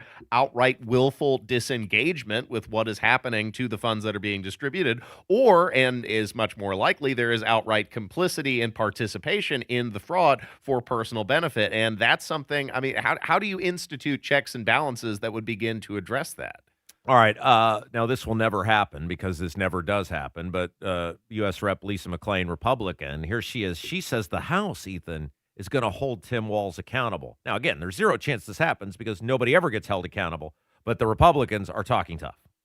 Democrats took money from our kids. Democrats took money from your kids, the kids who need it most, dumped it into fraudulent daycare facilities, and turned the other way when this abuse was reported. This has been their pattern, so this really shouldn't surprise anybody. But what's happening there is absolutely disgusting. Tim Walz can announce that he won't run again for governor, but he will still be held accountable by House Republicans. And that's exactly what we're doing this week in the House Oversight Committee. Didn't we hear the same thing with Hunter Biden? With Joe Biden? Yeah, very true. Do the Republicans ever hold anyone accountable for anything? And by the way, lady, you and the Republicans gave Minnesota this money. A lot of this money emanated out of the COVID fraud that President Donald Trump and a Republican-controlled Senate voted to send to the people. They always act like the Republicans always act like they're innocent victims in all of this, when the reality is, if you hadn't sent them the money, they wouldn't be able to commit the fraud. So you need to check yourself. You need to look in the mirror and say, we're responsible for this too, because clearly we didn't have any oversight on it. It took this YouTube guy, Nick Shirley is his name, right? Correct. To go out and expose this to the masses. I disdain the phony moral high horse that these Republicans sit on when they are as much a part of the problem as the people that are committing the bad acts or doing the thing. Well, also, let's modulate this a bit, Rob, because, of course, they were the start of the problem. Granted, the COVID giveaways began in the Trump administration, but they were greatly expanded and accelerated in the Biden administration, and that, I think, is the genesis of most of our serious problems across the country today. So, I mean, but that is to say Republicans' hands certainly aren't clean in this issue either. All right, let's take a break. When we come back, this may be, and this is saying something if you've listened to the show for 9 years, this may be the most ridiculous, egregious act of government I've ever seen. A local elected official has essentially been locked out of town hall because he did an interview in the town hall about immense public importance, and his colleagues are mad because he's getting traction on an issue they don't like. Yeah, the guy can't go in the town hall he governs. We'll talk about it coming up next. Kendall Casey Show, 93 WIBC. Hi, I'm Arielle Winter. If you're anything like me, your pets are not only your best friends, they're part of your family. American Humane, which has been rescuing animals like Cleo here for more than 100 years, has life-saving tips that can make a big difference in a disaster. When disaster strikes, you want to protect your whole family, including your pets. To help keep your family safe and help our best friends in their worst times, find tips at AmericanHumane.org. 93 WIBC Mobile News. On the level, on the go. They're back out in the streets. I'm Jarrett Lewis. Here's what's trending at 10:30. Protests continue for a third day in Minneapolis after an ICE agent fatally shot a 37-year-old woman when she drove her car at him. More protests in Minneapolis over the shooting death of Renee Good Wednesday and ongoing ICE action, where local police and sheriff's deputies have showed little presence, forcing Border Patrol to step in. Border Chief Greg Bovino in his own clash with protesters. Get out of the way. Protest groups have blocked traffic and built a no-go zone. Some Minneapolis area schools are offering at-home learning out of an abundance of caution, and as state and federal investigators are at odds on who's going to investigate the shooting. Jeff Manasso, Fox News. The Supreme Court will soon issue a ruling regarding President Trump's use of emergency powers to issue tariffs on foreign goods. White House National Economic Council Director Kevin Hassett says the president had the legal authority to do so by declaring a national emergency, adding the illegal trafficking of fentanyl into the U.S. was killing millions of Americans. We think that we're on very strong footing, but we've got a backup plan and a backup plan for the backup plan, and we believe that we could put the tariffs that we have under alternative authorities like 301 back into place almost immediately should the Supreme Court rule against us. Lower courts had previously ruled that President Trump exceeded his authority in using the International Emergency Economic Powers Act. The justices previously appeared skeptical of the administration's arguments, noting the power to issue tariffs was likely a tax that needed to be approved by Congress. President Trump is meeting with executives from the three largest U.S. oil companies at the White House today. They will discuss how to build back Venezuela's oil industry. The U.S. will be taking between 30 and 50 million barrels of sanctioned oil in, with the proceeds being used to benefit the people of Venezuela and the United States. And the White House also says that Sean Diddy Combs had written to President Trump requesting a pardon for his conviction on prostitution-related charges, but President Trump denied that request. I'm Jarrett Lewis on The Level, on the go, and on WIBC.com. Are you planning for your retirement? Ensure you're on the right track with a crucial step, tax planning. At Absolute Wealth Management, LLC, every retirement plan we design includes comprehensive tax planning. Imagine maximizing your savings while minimizing tax burdens. Tax planning isn't just about the present. It's a cornerstone for retirement planning. The less you have to give to Uncle Sam, the more cash flow you have in retirement. So take control of your financial situation. Proper tax planning can help optimize your retirement income, leaving you with more time to enjoy the life you've worked hard for. Let us help help you create a tax-efficient retirement plan. Your future self will thank you. Call Absolute Wealth Management LLC, 317-288-0634. That's 317-288-0634. Or visit AbsoluteWealthManagementLLC.com. William Gonzalez offers investment advisory service through Gradient Advisors LLC, 877-885-0508, an SEC-registered investment advisor. Absolute Wealth Management is not a registered investment advisor nor an affiliate of Gradient Advisors. Gradient Advisors LLC and its advisors do not render tax, legal, or accounting advice. Insurance offered through William Gonzalez, independent agent. Without an Advent clinic nearby, people suffering needlessly from chronic nasal congestion and sinus infections would be stuck with either Band-Aid or sledgehammer solutions. Band-Aids are pills or nasal sprays, and they're not true solutions. Surgery is a sledgehammer, and that's what we're trying to avoid. Because most people don't need surgery for nose and sinus issues, nor do they want a 14-day recovery. Our unique Advent approach can, in 20 minutes in our office, open your blocked nose for good, with only 1-day recovery.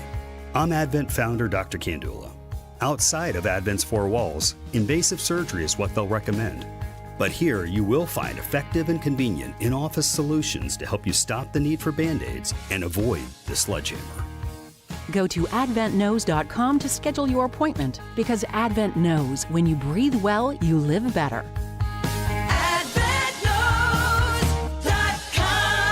Most insurance accepted. Join me January 24th as we sip some bourbon and talk about how we win the midterms. Trump, 1 year later, the Red Tie Gala, the highs of the last year, the lows of the last year, and how we win the midterms. We're going to drink great bourbon, eat great food, laugh a lot. Come join me January 24th, 2026, downtown Indianapolis at the Hyatt Regency. Trump, 1 year later, with me, Tony Katz. Go to tickets.tonykatz.com, tickets.tonykatz.com, or get your tickets right now at WIBC.com, and join me for some great bourbon January 24th. We asked parents who adopted teens to share their journey. When I met both of them, it was like my missing pieces were found. Like it was just like an instant, these are my kids. If you're considering adopting a teen, just do it. Kids need families. I don't care the age, everybody deserves a family.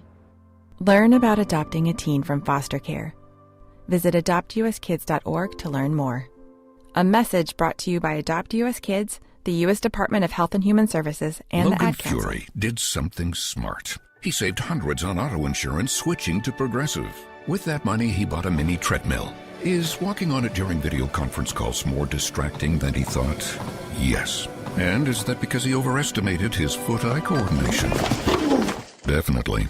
But it's Logan's savings, and if he wants to burn calories and any chance at a promotion, we say, good for you, Logan. Switch and see if you could save with Progressive and treat yourself. Progressive Casualty Insurance Company and Affiliates. Want to make 2026 your year of adventure? Book that trip and learn a new language with Babbel. Go ahead, make a resolution you can stick to. Now is the time. Babbel's New Year sale is here. Unlock all of the languages on Babbel with a lifetime subscription for 65% off. Turn your daydream into a destination this year with Babbel. Get Babbel's lifetime access for less at Babbel.com. That's Babbel.com. Babbel.com. Call today or go to bwindow.com and receive up to 60% off plus 24 months same as cash with 0% interest. Because at B-Window, We mean business. We mean business. There are 48 million unpaid family caregivers in the United States. Visit aarp.org/caregiving to access a free guide to help navigate your caregiving journey.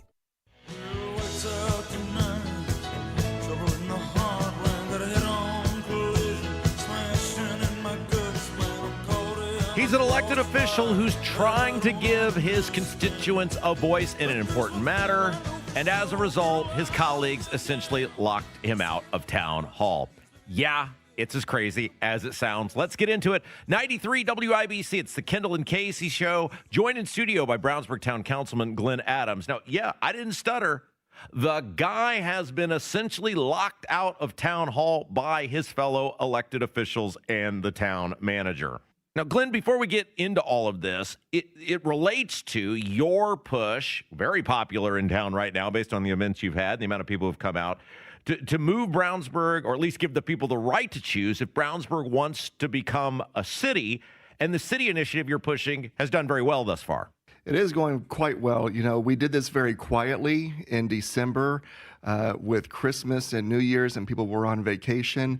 And now it's kind of taken on a life of of its own. It has legs, it has momentum, it has enthusiasm, and people are very excited about it. Okay, and I think it's very important to point out that because, look, I think this is going to start happening all across central Indiana as these communities continue to thrive. Brownsburg's kind of leading this right now, but I think these other communities are going to eventually come to this as you have these population explosions. But I think it's important to point out that when you're doing the city drive, there's nothing political about it. Democrats can sign it, Republicans can sign it, Libertarians can sign it, politically apathetic people can sign it. Anybody in the community it's a non-political act. Absolutely. This is, I decided to lead the charge here, and this has nothing to do with politics. This is just giving a voice, a bigger voice to the Brownsburg residents, and they certainly want it, and they deserve it, and they deserve to chart their own future. And if they want to be a city, they have the opportunity to do that. If they want things to remain the same, well, they can do that too. Glenn Adams from the Brownsburg Town Council is our guest. We're about to talk about what happened to him last night. It may be the most, congratulations. I've been at this 9 years. This may be the most egregious governmental action I've ever heard. But before we get to that, you, as I mentioned, you've gotten quite a bit of publicity. Hanging out with me has its advantages. And in fact, yesterday, a lot of people are covering this. This is very interesting. It's of the public interest, right? Right. And yesterday, our news gathering partners at Wish TV did a big expose on you and this city initiative. They did. It was great. So I invited the reporter, Malia, to town hall, and we did the interview in the council room. Again, this is not political. This is myself as a sitting elected town council member promoting a possible referendum. That's right. In November, not unlike our past council president, Travis DeShane, did with the Taj Mahal aquatic pool. Well, yes. So he gave we call him Lord Travis on this show. Lord Travis, okay. And Lord Travis did, he's the guy, of course, who tried to weaponize the police on me at the meeting that one That's time. Right, yeah. For asking, you were there for how things get on the agenda, yes. But he did the same thing you did. You told the reporter, you said, hey, this is a matter of public interest. I'm on the council. I'm leading this initiative. Please come to the town hall. I'll be happy to talk with you about it. That sort of makes sense. There's a track record of people doing this with reporters. And then before the meeting, you were called into the back room. No, this was after the meeting. Oh, after the meeting. Okay. So we had a council meeting last night. Let me just say this. Oh, they shot you in the back after the meeting. After. Because they didn't want you to address it while the meeting was going on. That's even better. Yes. So, just to say real quick, the interview was great. It was basic questioning. Why does this matter to you? Why do you think this is good for the town? What's the process? Everyone's seen it. This wasn't some campaign event. It Glenn wasn't Adams a for Mayor of campaign. I Brownsburg. didn't solicit anything. I just answered questions, and they were very non-political. Now, we had a council meeting, our regular business meeting last night. Nobody said anything to you before the meeting. There was not some big Glenn. Nobody said anything to me, Robin. That's how I knew something was wrong, because these people who I usually say hi to each individual person, there might be some handshakes, there might be some pleasantries exchanged.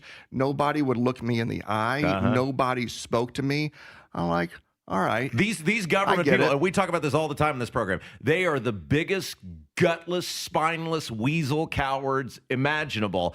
And it's clear now, this is even better. They didn't want you saying something publicly about it. So meeting, it's a quick meeting, thing wraps up. What happens next? So we signed the paperwork. I'm about to walk out, and then the new council president, Ben Lacey. Okay, let's pause on who this guy is. Because, by the way, let's point out that as of this weekend, as of, in fact, a couple days ago, last time I checked, the former council president, Travis DeShane, according to the state website, still has an active protective order against him. He does. Okay, so that was the guy who was just running the town. Because I want to point out, when I'm about to tell people what they did to you, these are the people that are sitting in judgment of you. So the previous president, according to the state website, has an active protective order against him, according to state website. The guy who's now the council president, Ben Lacey, not all that long ago was under I believe it was an entire year-long state police investigation over allegations of potential conflict of interest that he didn't disclose a building next to a property the town paid $4 million to purchase and demolish. That's the same Ben Lacey, right? That is correct. Okay, very good. Yes. So what did the now Brownsburg Town Council president, who not all that long ago was under state police investigation for potential conflict of interest violation, what happened with him? So before leaving, I was asked by the president to come and see him in the back. And when I went back It's there... like how it goes in the mafia, right? Right. Exactly. That's kind of how it felt like. So it was myself, President Lacey, the town manager, and the town attorney. Oh. And I was told, and basically that, I shouldn't have done what I did. Wait, that there are rules. No, wait. When you say done what you did, and by the way, Glenn Adams from the Brownsburg Town Council is our guest.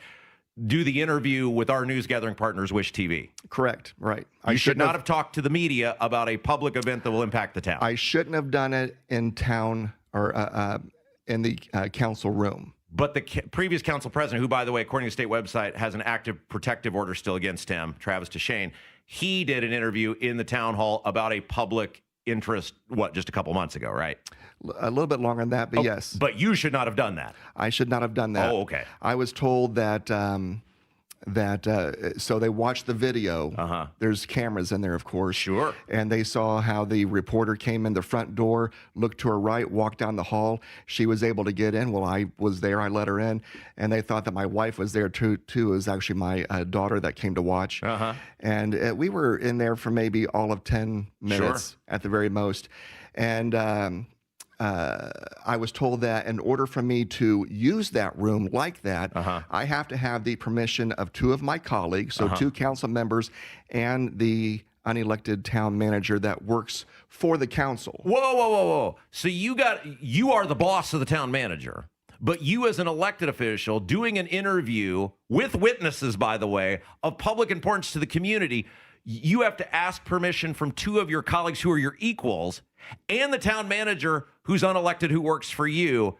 And this ordinance is written where? I haven't seen it, but I have.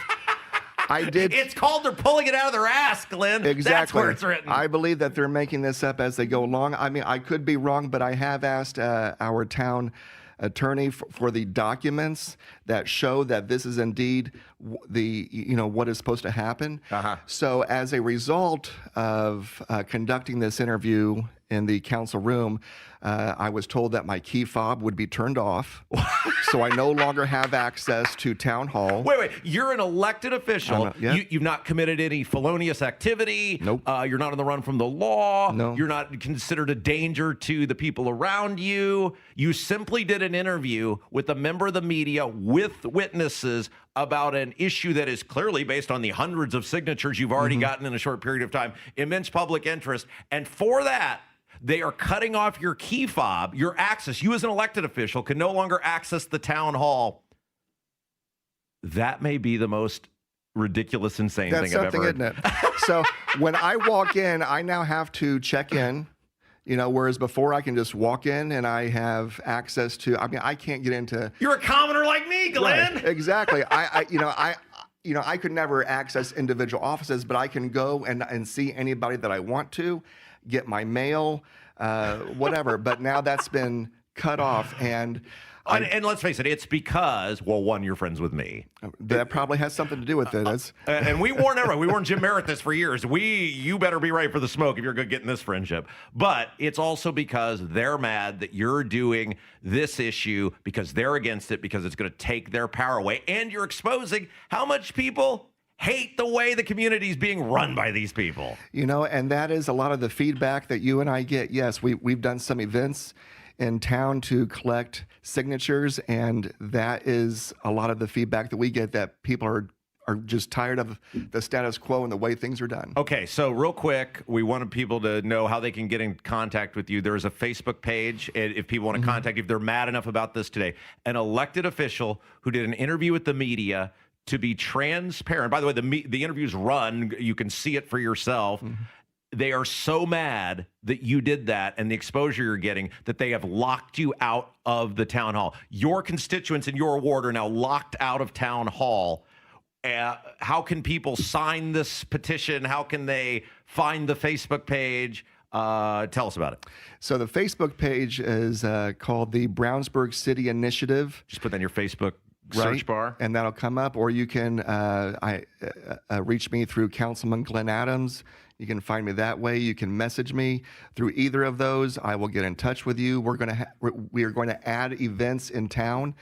Mandy's Ice Cream is hosting a petition, and we might have an event there. I'm reaching out to some other businesses today and tomorrow to have them host petitions as well. So the purpose of doing that is so that people, if they're driving around, they're driving past this place, they're like, hey, I need to do this, and they can just go in there real quick and sign. I can't tell you just the arrogance of these people. The one guy who, according to the state website, has an active protective order against him, and then the guy who for a year was under state police investigation are sitting in judgment of you over you saying this is a public initiative. Hey, Mr. or Miss Reporter, please come talk about it. And they've locked you out of town hall. Glenn Adams, thank you. Thank you, Rob. Yeah, it's Kendall Casey Show, 93 WIBC.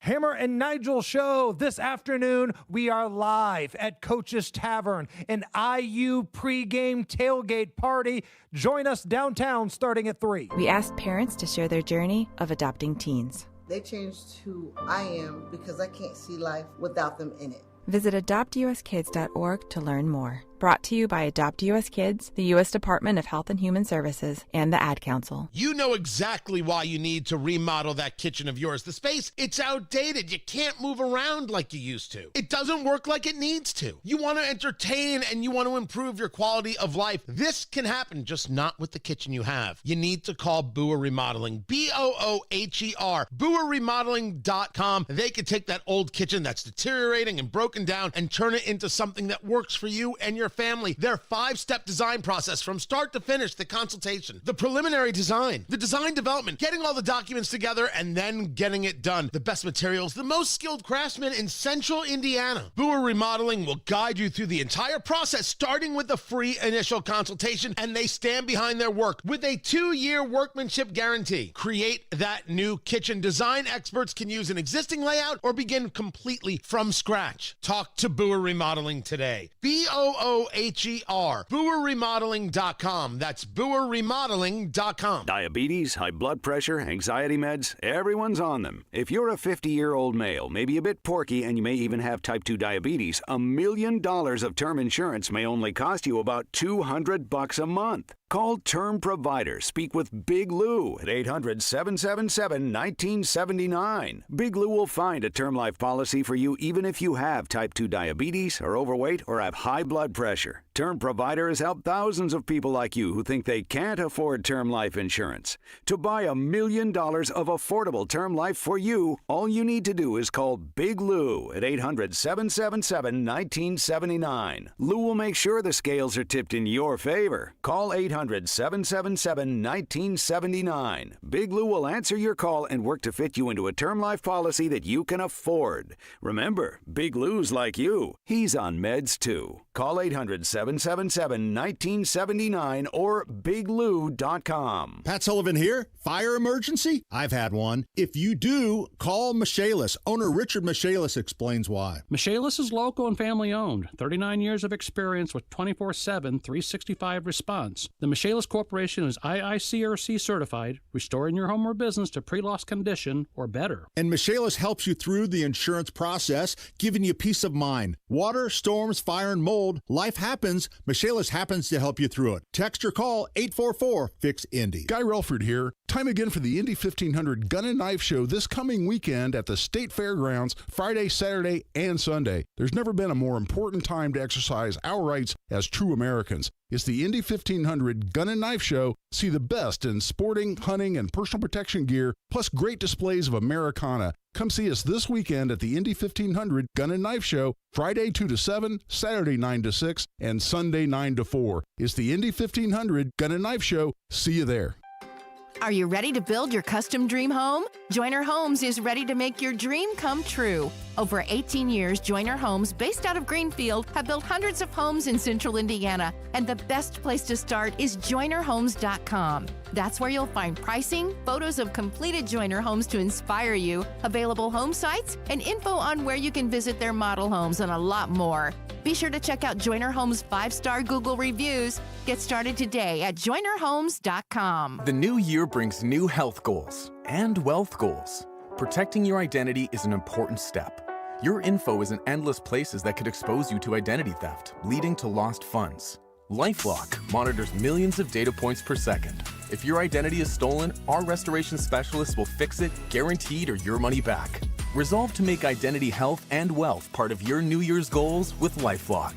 Save up to 40% your first year with promo code NEWS. Visit lifelock.com. Terms apply. Every 15 seconds, someone is diagnosed with cancer.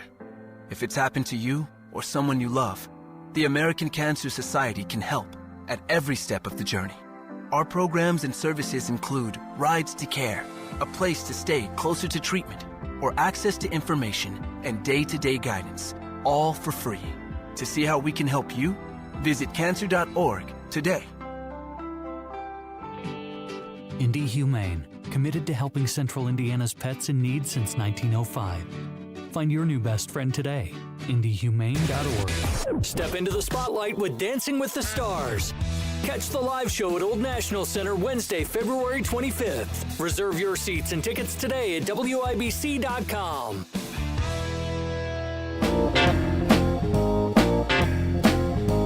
Man, I don't know how we're going to get all this stuff in next hour. I mean, you got Donald Trump saying Todd Young should never be elected to office again. How do we not do that story? Got Stephen A. Smith going berserko on the Minnesota people, which is fascinating. Going berserko over the Maduro stuff, which is fascinating. You got Tim Walz comparing ICE to the battle at Gettysburg. We got a guy coming in who's going to try to break down how much money we might be losing and corporations might be making by getting rid of the penny. I mean, what sort of program is bringing this sort of diversity to the table all in 1 hour? As one of our presidents once famously said, get ready, Bow, you're going to in for a problem. All right. We do have about a minute left. And hey, wanted to remind everybody here real quick. Coming up Monday, producer Jason, formerly the Tony Katz Show. A lot of people remember him from Tony Katz's Midday Show. We sent him down to Du Bois County to southwest Indiana to get some man-on-the-street commentary about this Mid-States Corridor project. We said, let's take the he said, she said out of the equation. Let's find out exactly how people are feeling. And so beginning Monday, man, he got a ton of great content. Well, it's gonna be fire content because you picked exactly the right guy to go about doing this. He actually does man-on-the-street interviews for his day job when he's doing photography and traveling around the country. So he has a lot of experience talking to people in these small towns and getting their views on a variety of things. Yeah, that's I'm right. looking forward to it. Yeah, so I think we're going to end up having, he got so much stuff. I'm still sorting through all of it, but he got so much stuff that I think we're going to have multiple days about this Mid-States Corridor project and just how pissed off people are about this multi-billion-dollar project that could benefit the governor. You got to spread it out, Rob. Don't wear people out. Yeah, that's what they always tell us. All right, we'll take a break. Stephen A. Smith, he went berserko and Maduro and the Minnesota people, and this audio is awesome. We'll play it for you next. 93 WIBC.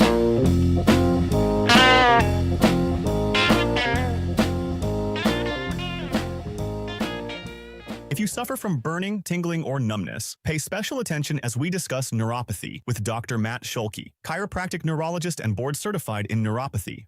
What is neuropathy? Neuropathy is nerve damage in the feet or hands. What are the symptoms? The symptoms are numbness, burning, tingling, pain, and loss of balance. Is neuropathy treatable? Absolutely, and we get amazing results. If you have burning, tingling, numbness, pain, or balance issues, call Dr. Schulke today for a free nerve damage screening. This screening will tell if you're at risk for serious complications and if you're a candidate for their specialized treatment program. Don't wait until your symptoms are so severe, nothing can be done. End-stage neuropathy leaves people confined to walkers, wheelchairs, even amputations. The first 10 callers will receive a free nerve damage screening. Simply call 463-400-FEET. Act now. Call 463-400-FEET. That's 463-400-3338 for your free nerve damage screening. 463-400-FEET. Dan owed an unbelievable amount of money to the IRS. I got behind on my taxes. It's a horrible feeling. He was in denial. And when I got those letters from the IRS, you wanted to act like they didn't exist. Finally, Dan turned to Optima Tax Relief, the leading tax resolution firm. A-plus rated by the Better Business Bureau, they've resolved over $1 billion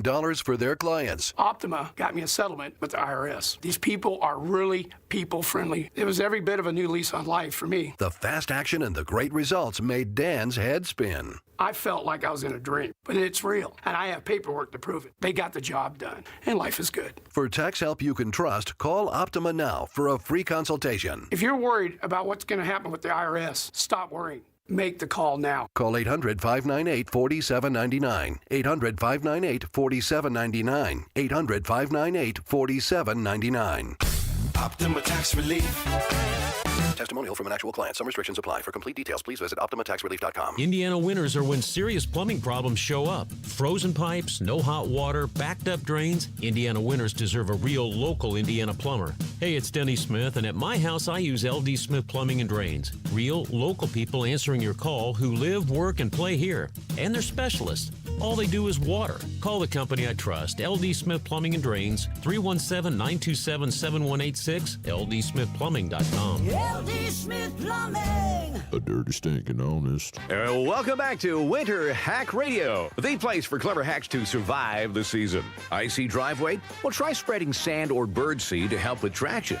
Snowy puppy paws? Well, grab a whisk, brush it off, done. Catch COVID-19? Well, just get... Actually, there's no hack for COVID-19. But if you test positive, prescription medications for COVID exist. Ask your doctor if they're right for you. Visit PfizerForAll.com to learn more. Sponsored by Pfizer.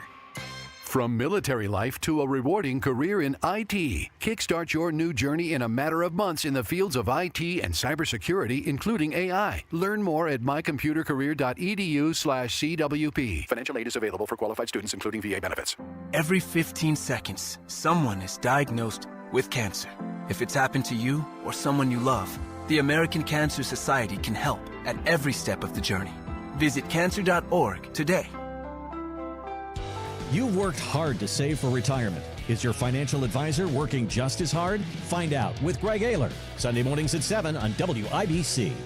Call today or go to bwindow.com and receive up to 60% off plus 24 months, same as cash, with 0% interest. Because at B-Window, we mean business. We mean business. Trust me. In 2 minutes from the Dugan Air Heating and Cooling Mitsubishi Electric Studios, tens of thousands of IU fans making the trip down to Atlanta this week. Hear what some of them are saying about the team before tonight's Peach Bowl. Plus, what a man from northern Indiana is pleading guilty to that involves the U.S. president. Those stories and more next after Fox News. You're listening to 93 WIBC, WIBC HD1 Indianapolis. It's 11 o'clock.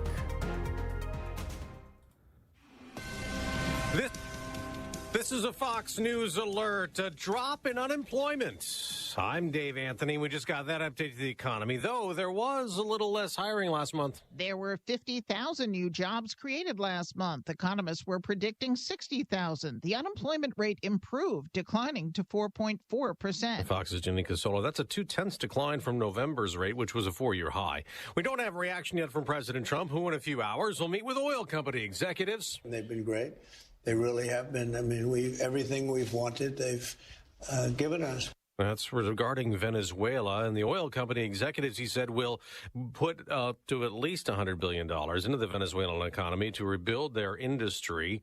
The president also tells Fox that they've done well releasing political prisoners. And Fox's Sean Hannity asked President Trump about meeting with Maria Corina Machado, the Nobel laureate, honored for her opposition to Nicolas Maduro in Venezuela that got her jailed. They're going to go in.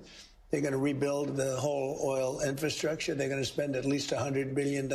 Would you accept the Nobel Prize she wants to hand to you? Well, I understand she's coming in next week sometime. And I look forward to saying hello to her, and I've heard that she wants to do that. That would be a great honor. 2 people are hospitalized in Portland, Oregon, shot in a Border Patrol immigration stop. Homeland Security says they had alleged gang ties. Apparently affiliated with Tren de Aragua. The statement added the wounded suspects were in a car, and when CPB agents identified themselves, the driver attempted to run the agents over. That was when one of the agents fired a defensive shot at the car. That's Fox's Gernal Scott. It's similar to Wednesday's shooting in Minneapolis, where an immigration officer opened fire on a woman in her SUV as she tried to drive off after blocking an ICE vehicle. But protesters in Minneapolis are calling it murder. America's listening to Fox News. 93 WIBC Mobile News. On the level, on the go. Getting closer to kickoff. Partly cloudy, 50 in the Circle City. Windy, too. We'll get to a high of 60 later on today. I'm Jarrett Lewis. Here's what's trending at 11:02. Indiana fans arriving in Atlanta as the Hoosiers prepare to face Oregon in the Peach Bowl semifinal tonight. Ryan Hedrick has more. Supporters begin traveling to Atlanta Thursday, many following IU football for decades. They credit head coach Curt Cignetti and the team's recent progress for changing expectations. This coaching staff and the young men that represent this university, they are fine young men. They are committed to each other. They are committed to representing the university. The team that wins tonight's game will advance to the national championship in Miami on January 19th. Ryan Hedrick, 93 WIBC Mobile News. And waiting in that national championship game will be the Hurricanes after they beat Ole Miss in the Fiesta Bowl last night. Kickoff of tonight's game is at 7:30. A man from northern Indiana is sentenced this week after pleading guilty to making threatening TikTok videos against President Donald Trump. The FBI and Secret Service investigated. They say Douglas Thrams had posted videos advocating for the bombing of government buildings and the assassination of politicians, including President Trump. He had served 10 months and 14 days in police custody before his sentencing and now gets 2 years of supervised release. IMPD Chief Chris Bailey is accepting a new role within city government. Mayor Joe Hogsett announced on Thursday that Bailey will serve as Chief Deputy Mayor and Chief of Staff. In that role, Bailey will oversee the mayor's staff, help shape city policy, and supervise public safety operations. Reverend Charles Harrison in Indianapolis told Wish TV he likes the move for the city. I think he's has a great mind, particularly when it comes to policing. I think he understands, how to go about and strategizing to reduce violence and works well with community groups. Bailey will start in the new position on February 2nd. He replaces Dan Parker. And it's 1,000 career wins for Indiana Pacers head coach Rick Carlisle after the team beat the Charlotte Hornets Thursday night, 114-112. This whole thing's never been about me and getting a milestone win. It's about our organization, our franchise. We have great people, terrific players. The win also snapped a 13-game losing streak for the Pacers. That was a franchise record. They were led in scoring last night by Pascal Siakam, who finished with 30 points. TJ McConnell added 23 off the bench, and the team will return home to face Miami on Saturday. I'm Jarrett Lewis on the level, on the go, and on WIBC.com. Selling the house the non-traditional way to a company like Simple Quarters takes so much stress and relief off of you. You can put that time back in your family and taking care of what needs to be taken care of.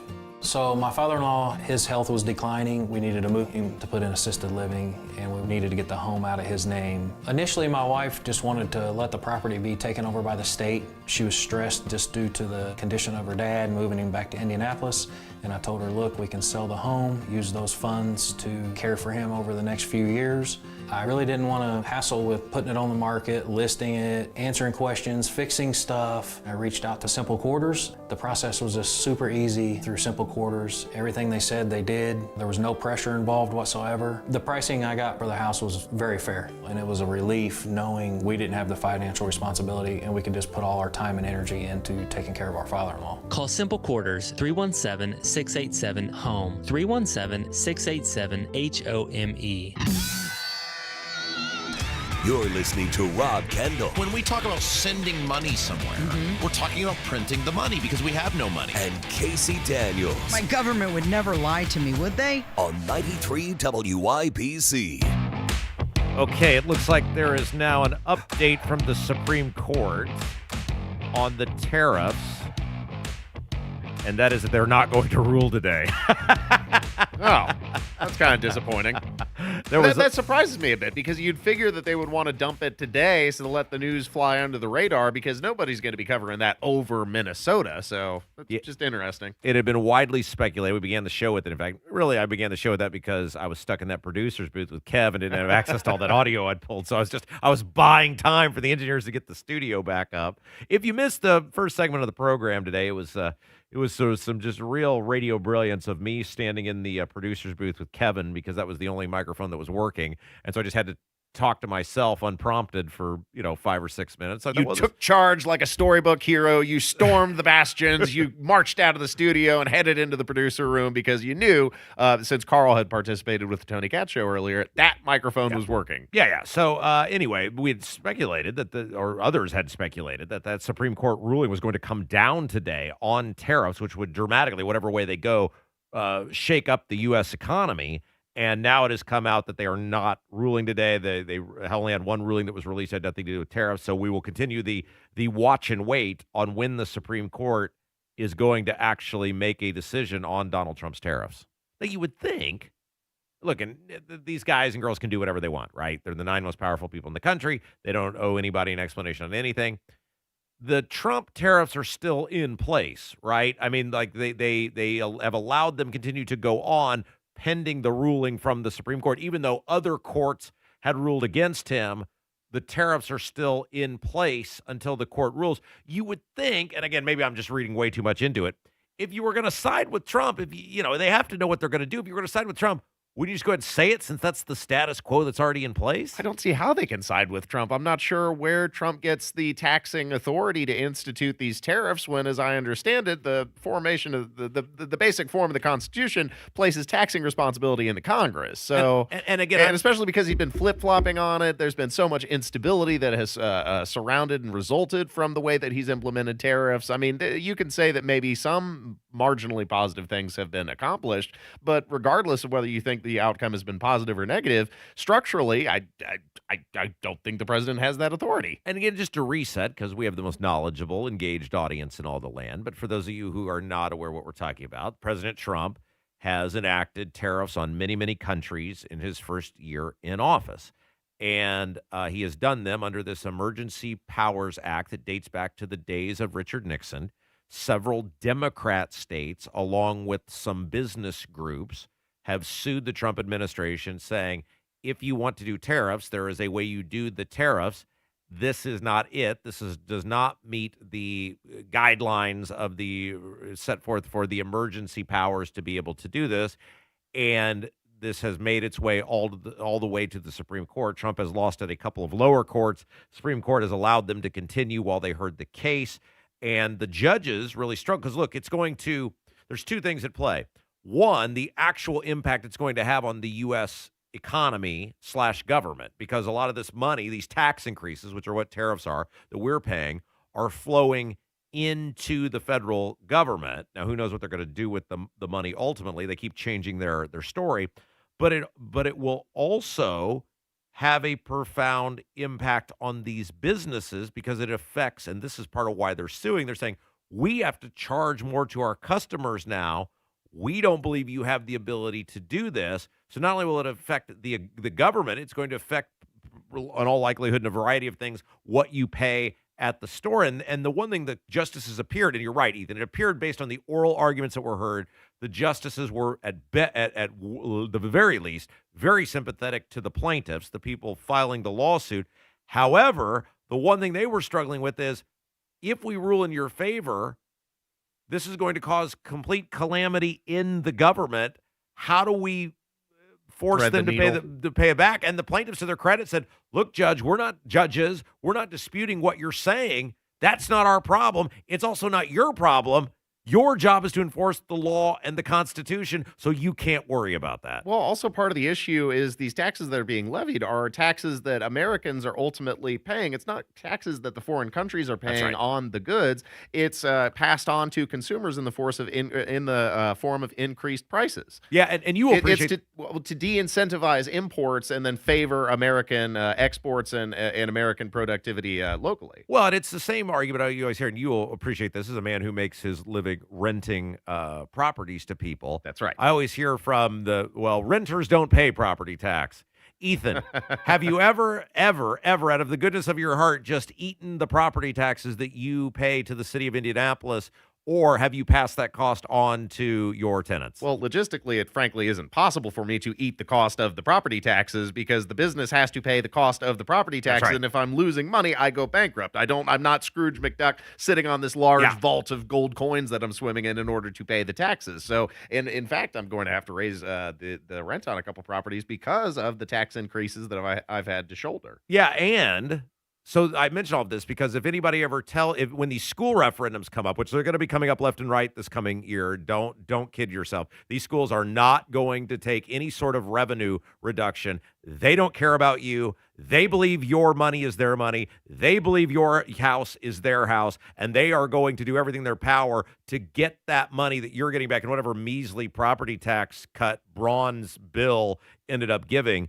And my point is, if you're a renter, you are paying more in property tax than the people who own their homes because you're charged 2% cap, right, Ethan? Yes. Versus homeowners, residential homeowners who are 1%. So if you're a renter, you above all people should be out voting no in these school referendums because you're going to get screwed more than the homeowners are. Yeah, twice as screwed, as a matter of fact. In addition to all the other ways that you're getting screwed, like the sales taxes, the extra special tax that we here in Marion County pay just for the privilege of having the Lucas Oil Stadium, as well as still paying off the Hoosier Dome. And then also the form, like you mentioned in SB 1, the added local income taxes that many people are going to be seeing in their communities across Indiana, added in order to subsidize the meager cuts that were in the bill. Yeah, I mean, when your bills start showing up, and this is the deception that the Republicans pulled with this property tax bill, and you'll need to remember this over time because it's the frog in the boiling pot of water thing, where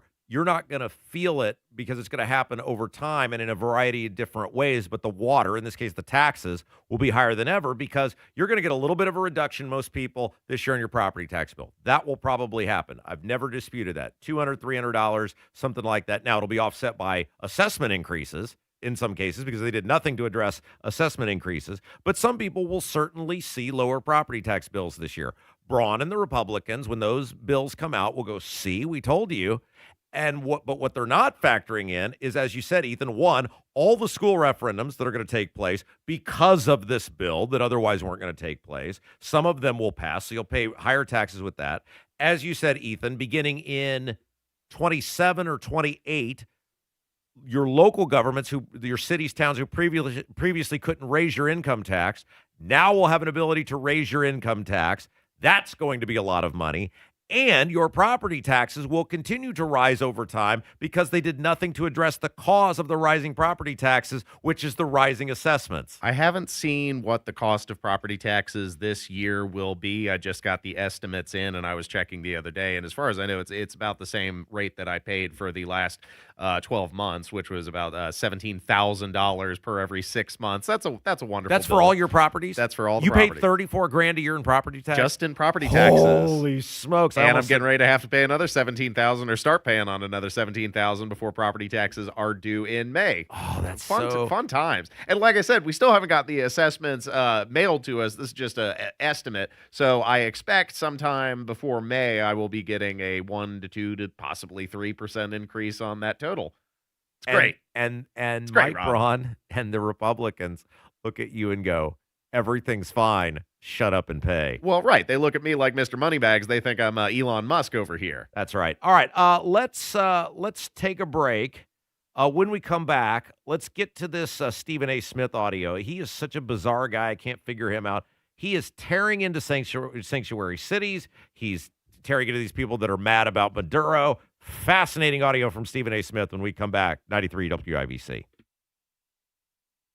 Now for Trump 1 year later, the highs, the lows, how we win the midterms, happening at the Hyatt Regency, downtown Indianapolis. The bourbon will flow, the food will be fantastic. We're going to go over Trump's past year and how we use that to win the midterms. It's going to be informing, entertaining, and very, very funny. I promise. Join us, Trump 1 year later, brought to you by Premier Arms, PA Jewelers, Defiance Beef, Chimney Solutions, and WIBC. Get your tickets at WIBC.com. Hey, this is Lisa Stofan. Heard the Mark Patrick weight loss hypnosis hype? Well, I attended because my father stopped smoking with hypnosis. Hypnosis eliminated my desire for soda and fast food. made me want to exercise, and I lost 60 pounds in 6 months. My energy level exploded. I went to another session to deal with some other problem foods, and I lost another 10 pounds. In fact, I brought my husband, and he lost weight, and his cholesterol and blood pressure improved. My friend lost 20 pounds her first 2 months. What are you waiting for? Lose the weight or stop smoking with Hypnosis, guaranteed only $59.99. Hypnosis designed to destroy unwanted cravings, late-night eating binges, boredom eating, stress eating. Hypnosis Thursday, January 29th at the Holiday Inn Express and Suites in Noblesville. Weight loss hypnosis 5:30 p.m. Stop smoking hypnosis 8 p.m. And Saturday, January 31st at the Holiday Inn Indianapolis Airport. Weight loss hypnosis 11 a.m. Stop smoking hypnosis 2 p.m. Register at markpatrickseminars.com.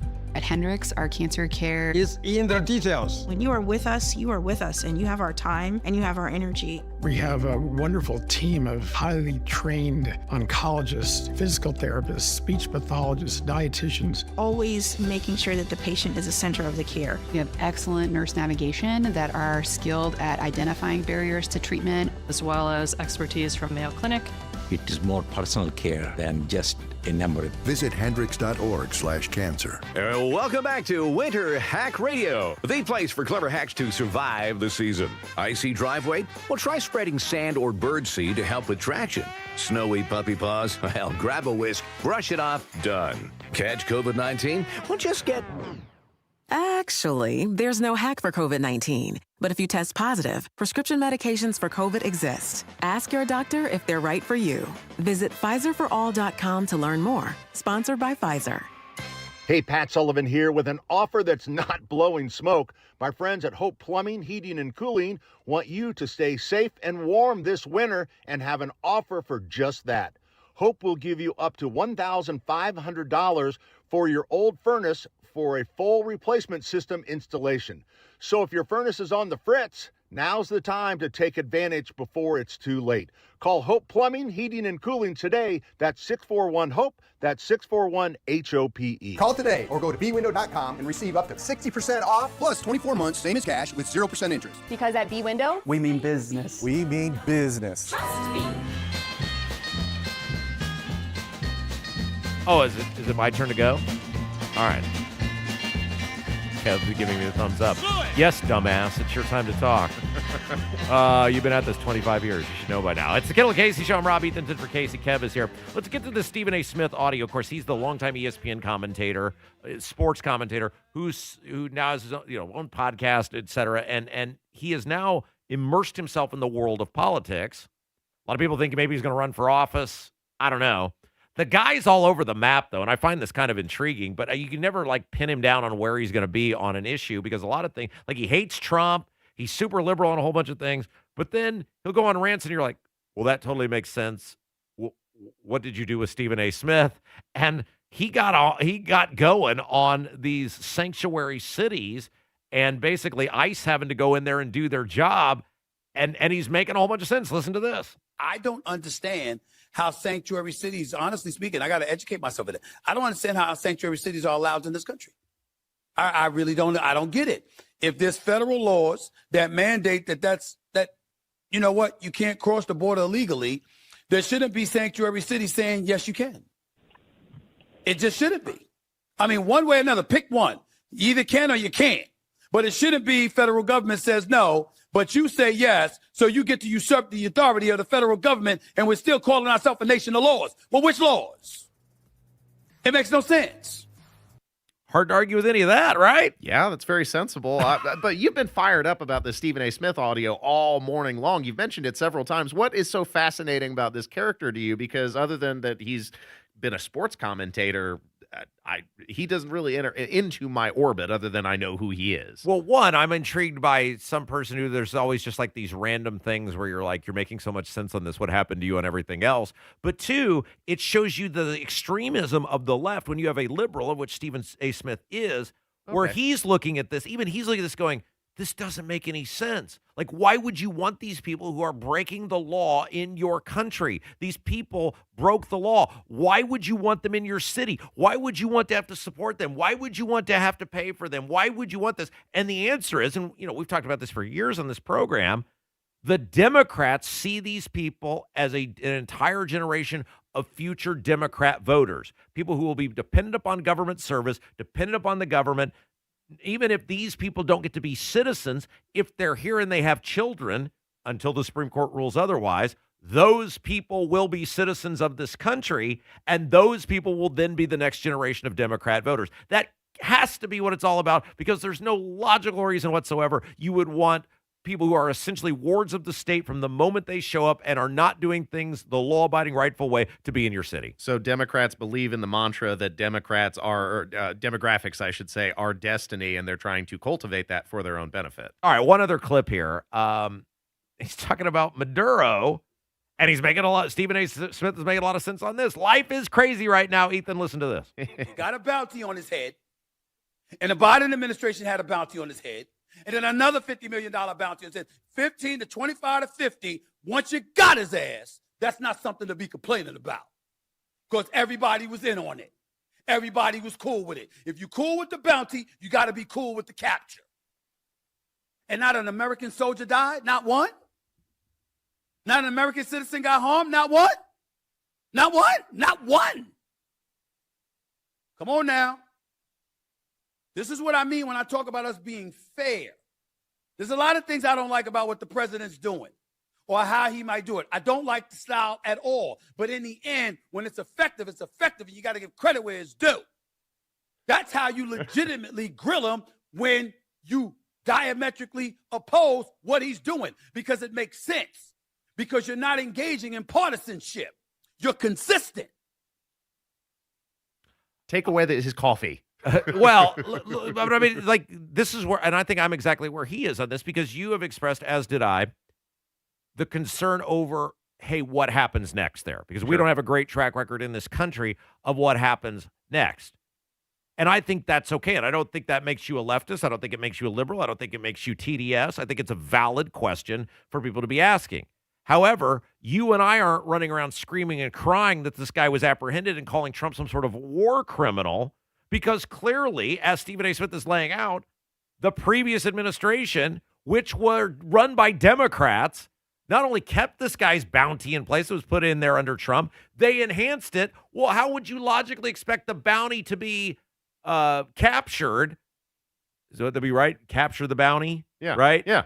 Unless you go capture him and bring him back to this country. What you think? He's just going to show up and go, I'm here to collect the bounty on myself?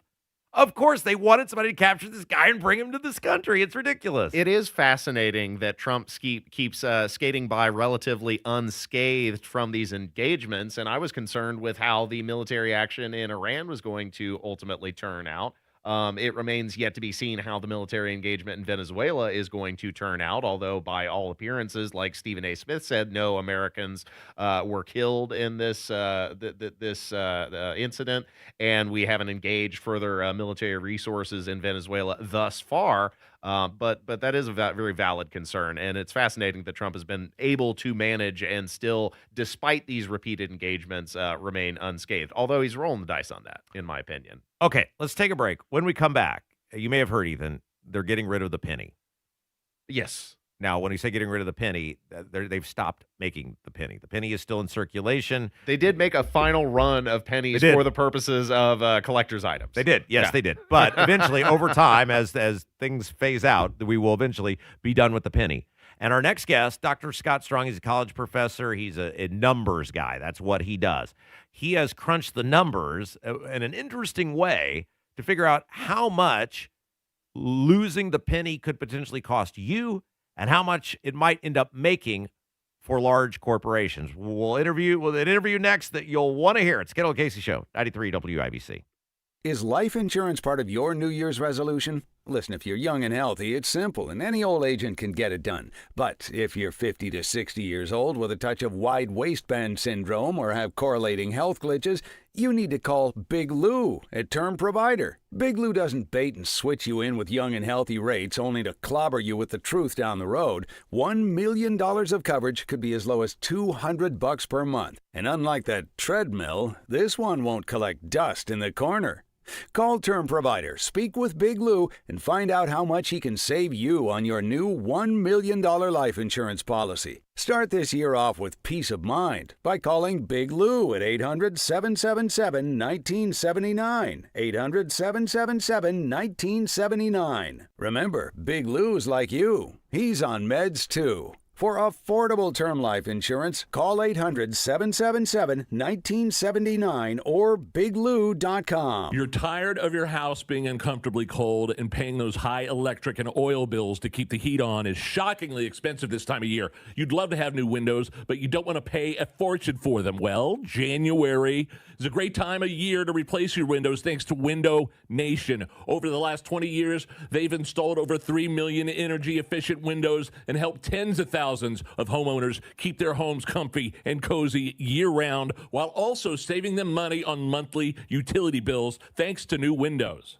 And right now, they're more affordable during Window Nation's Buy 4, Get 4 Windows for Free sale. So it's a great time to replace all the windows in your home. Plus, you could get them with zero down, zero monthly payments, and zero interest for 2 years. If you're feeling cold drafts from your windows, it's time for new windows. Save big with Window Nation's Buy 4, Get 4 sale going on right now. Visit windownation.com to get started. Your event isn't just a date on a calendar. It's a reputation. It's your reputation. It's a moment you can't get back. So why trust anybody else? Trust the most experienced at Nameless Catering. We are engineered for high-stakes weddings and massive corporate lunches. We rely on systems, not stock photos. We don't just deliver meals, we deliver peace of mind. We are Nameless Catering, Indianapolis's standard for service. Join me January 24th as we sip some bourbon and talk about how we win the midterms. Trump, 1 year later, the Red Tie Gala, the highs of the last year, the lows of the last year, and how we win the midterms. We're going to drink great bourbon, eat great food, laugh a lot. Come join me January 24th, 2026, downtown Indianapolis at the Hyatt Regency. Trump, 1 year later, with me, Tony Katz. Go to tickets.tonykatz.com, tickets.tonykatz.com, or get your tickets right now at WIBC.com, and join me for some great bourbon January 24th. David was in big trouble with the IRS. At first, I didn't owe that much, but after this year, it was out of control. Then David called Get a Tax Lawyer. Right away, they were like, oh yeah, looks like you're qualified to save. Get a Tax Lawyer went to work. Should have called way sooner. Get a Tax Lawyer has helped thousands like David fight the IRS and get a fresh start. Call 800-745-3070. That's 800-745-3070. Call today or go to bwindow.com and receive up to 60% off plus 24 months same as cash with 0% interest. Because at B-Window, we mean business. We mean business. We're all different. 1 in 5 of us live with a mental illness. Don't filter who you are. Talk to someone you trust. Learn more at bringchangetimind.org. 93 WIBC Mobile News. On the level, on the go. Showing their support by the tens of thousands. I'm Jarrett Lewis. Here's what's trending at 11:30. Indiana fans continue to arrive in Atlanta as the Hoosiers prepare for the Peach Bowl semifinal against Oregon. We had the preeminent basketball program. It was a sense of pride. It was a source of pride. And then after night, that kind of started to fade a little bit. We've never had that feeling about the football team, at least I haven't. Many traveled in large groups or on charter buses, filling hotels in downtown areas ahead of tonight's game, which kicks off at 7:30. A nurse working at a senior facility in Franklin is arrested after police say she gave a resident allergy medicine instead of prescribed pain medication more than 60 times. An Anderson man has died after a reported industrial accident at a business in Greenfield. And IMPD Chief Chris Bailey is accepting a new role in Mayor Joe Hogsett's office. Starting in February, Bailey will become the city's new Chief Deputy Mayor and Chief of Staff. I'm Jarrett Lewis on the level, on the go, and on WIBC.com.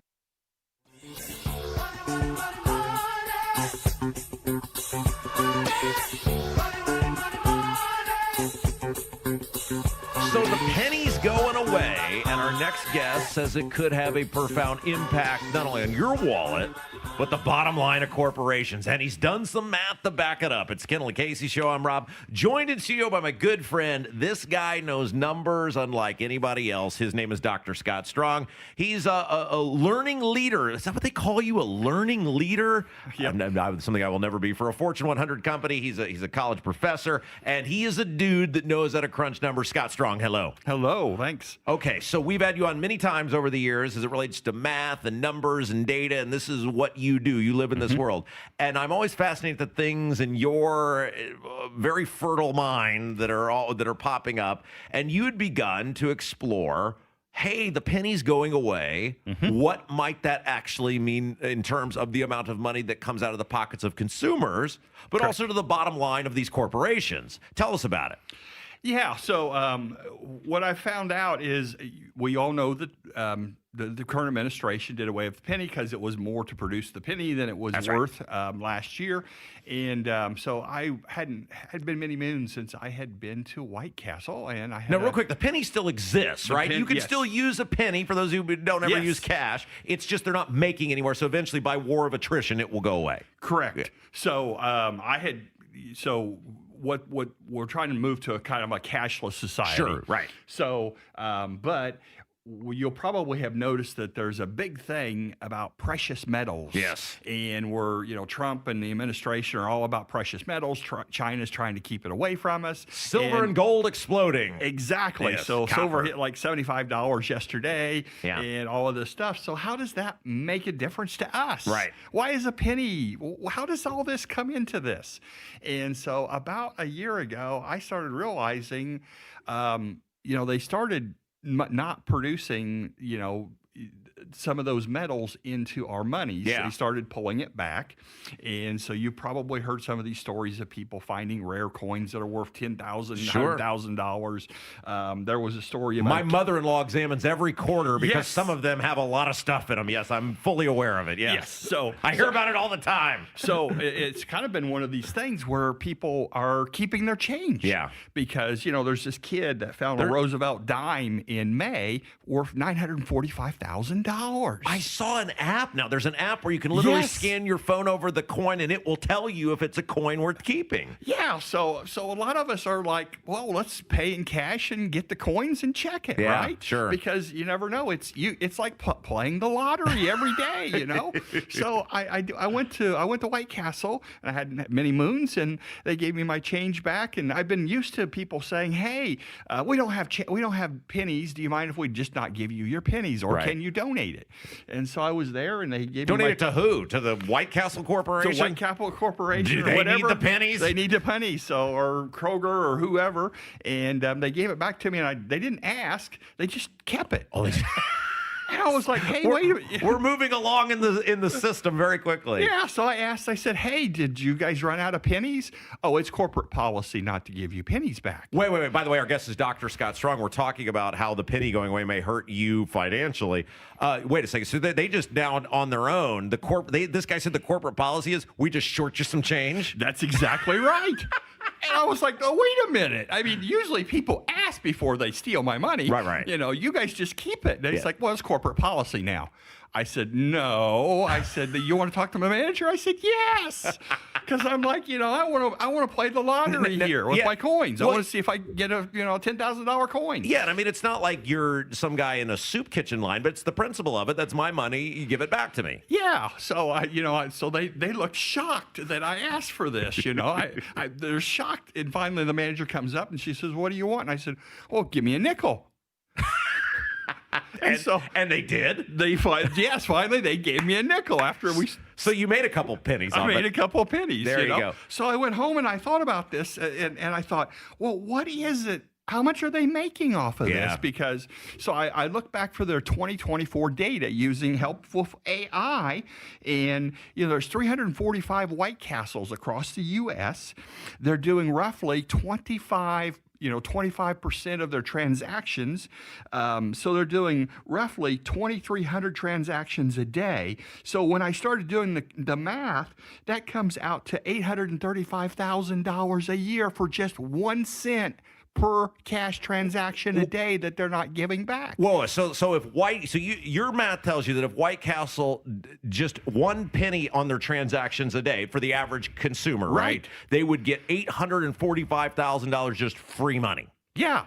Your money. If it's just 1 cent. Now, mine was 2 cents, so that'd be like $1.68 million. That's a staggering amount of money. Yes, and that's just White Castle. That's just 345. Think about what the McDonald's would be. Yeah, and this is going on across the country. So and I've been asked several times, well, we don't have the pennies, and what are you supposed to say? Yeah, just keep it. I bet a lot of people do. And a lot of people do. I started doing a little bit of research, so I asked the local bank that I went into yesterday. And I said, hey, they said they don't even give pennies back. I said, how many businesses? They said, we don't even make it available to people anymore. Like the businesses, if somebody asks for pennies, you don't even give them a roll of pennies? No. What? Wait. You're saying, like, if I go, by the way, Dr. Scott Strong is our guest. We're talking about the death of the penny and what it'll mean to you financially. You're telling me that if in some banks, you go into a bank right now and they're like, give me $5 in pennies, they'll just say, no, we can't do that? That's correct. Holy smokes. I didn't know it. I started asking yesterday, and I was like, they said, oh, we don't give pennies away anymore. I said, now, if you have a check and it's like, $3.23, we'll give you the pennies for that. But if you come in and ask for a roll of 50 cents, not all banks will give you 50 cents anymore. They just don't give it. And then as corporate policies, these companies are saying, we don't give pennies. We round up in our favor. So we take your pennies and we just keep them. Okay, now did you do any math on what it'll cost the average person a year if they lose the penny? I did not do that, but we could probably do it in AI. But you're still looking at 3 to 5% of your cost going up on every transaction if you're using cash. That's my point. So you're looking. So when I did the numbers in 2024, because nothing in 2025 is available yet because we just ended the year. Sure. But people are paying around 14% of all their transactions in cash. So on average, if 14% of the transactions are cash, and you're saying you could see a 3 to 5% increase potentially on a transaction, that's a lot of money. That is millions, if not billions of dollars. So, I mean, you start thinking about that number, that is huge. So when you talk about inflation, inflation's coming down, it's going through the roof. Now some places are being smart and saying, well, we'll round up and we'll give you a free Coke. We'll give you a 2-liter. Walmart did that to me the other day. Walmart was one of the ones that rounded up. I think my pennies was due back was 3, and they gave me an extra nickel back. So they did round up. Yeah, there's a few that are doing it, but most of them, but I was amazed when they said, our policy is not to give you your pennies back. And I thought, well, my policy is to ask for it back. Well, you should. Now, real quick before we let you go, I got just a couple minutes left here with Dr. Scott Strong. You're an AI expert. This is what you do for your job. You've been on with us talking about the AI. You, in fact, made jingles for our radio show that were entirely done by AI. It's fascinating the work you do. My wife works in cybersecurity, so she deals with AI. She has said we're getting into a more concerning point because the AI is getting smarter. Yes. 5 years ago, the AI was stupid. She says now by the day the AI is getting smarter, the videos look better. Yep. Should we be afraid of AI? Yes, we should, in the aspect that we're gathering the information from the people that are out here. So we're literally harvesting the knowledge from the people that have it. The problem is we're dumbing down the critical thinking skills of the next generation. So it's 2 aspects. One, the next generation, that if you retain your critical thinking skills, it's a smorgasbord of opportunity for you if you keep your skills up. But it's guys like me are done. Radio guys are done. Yeah. It's over. But it can be detrimental to people if you go the route of over-reliance on AI. Scott Strong, where can people find you if they want to learn more about your fabulous math and AI and everything else you do? You can find me at my website, www.drscottstrong.com, drscottstrong.com. drscottstrong.com. Thank you. It's Kendall Casey Show, 93 WIBC. Being blind doesn't look how others may think. Retinitis pigmentosa aimed to overwhelm my family. It tried to cut me down. I know where to find support. Donate today at fightingblindness.org. A public service message from the Foundation Fighting Blindness. If you're one of the millions of Americans behind on your taxes, if you're afraid to open your mail because IRS collection letters could be coming, listen carefully. The IRS is cracking down, taking paychecks, freezing bank accounts, revoking passports. That's a fact. But here's what most people don't know. There are official tax relief programs designed to help struggling taxpayers. Programs that could save you thousands if you qualify. No one knows these programs better than the experts at Optima Tax Relief. Optima's award-winning team will fight to protect your paycheck, your passport, and your property. Their tax attorneys and licensed tax professionals will work tirelessly to get you the best deal possible with the IRS. Every day, penalties and interest keep piling up, so don't wait. Call Optima now for a free consultation. Call 800-598-4799. 800-598-4799. 800-598-4799. Optima Tax Relief. Some restrictions apply. For complete details, please visit OptimaTaxRelief.com. If the new year means it's time for new flooring in your home, Brothers Floor Covering is ready to help. Brand new carpet, hardwoods, laminates, and luxury vinyl plank in stock now. Plus, Brothers Floor Covering can get you new flooring installed in as little as 2 weeks. Visit Brothers Floor Covering today at their new location, 8550 North Michigan Road. Discover why buying local means getting more, not paying more. Get the flooring of your dreams installed now. Go to brothers-floorcovering.com. That's brothers-floorcovering.com. Hey guys, it's Rob for my friends over at We Grow Hair Indie. Yes, you may be thinking this weekend as you look in the mirror, wow, I've lost a lot of hair on the top of my head. And I thought that as well, and that's why I made the call at 317-522-2995. 317-522-2995 to the fine folks at We Grow Hair Indie. Here's how it worked.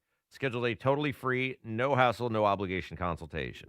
Went in, Darren and the gang, they took a look at what was going on. They gave me some suggestions on how to fix that, and then the ball, it was in my court. I made my choice, and every time I look in the mirror now, 5 years later, so glad I did. Luckily for you, it's not just limited to Rob Kendall who can get their beauty back. You can do it as well with the fine folks at We Grow Hair Indie. Again, 317-522-2995, 317-522-2995. Check out some other folks who have made the choice to get their confidence back by checking out WeGrowHairIndie.com, WeGrowHairIndie.com. Tell them Rob sent you.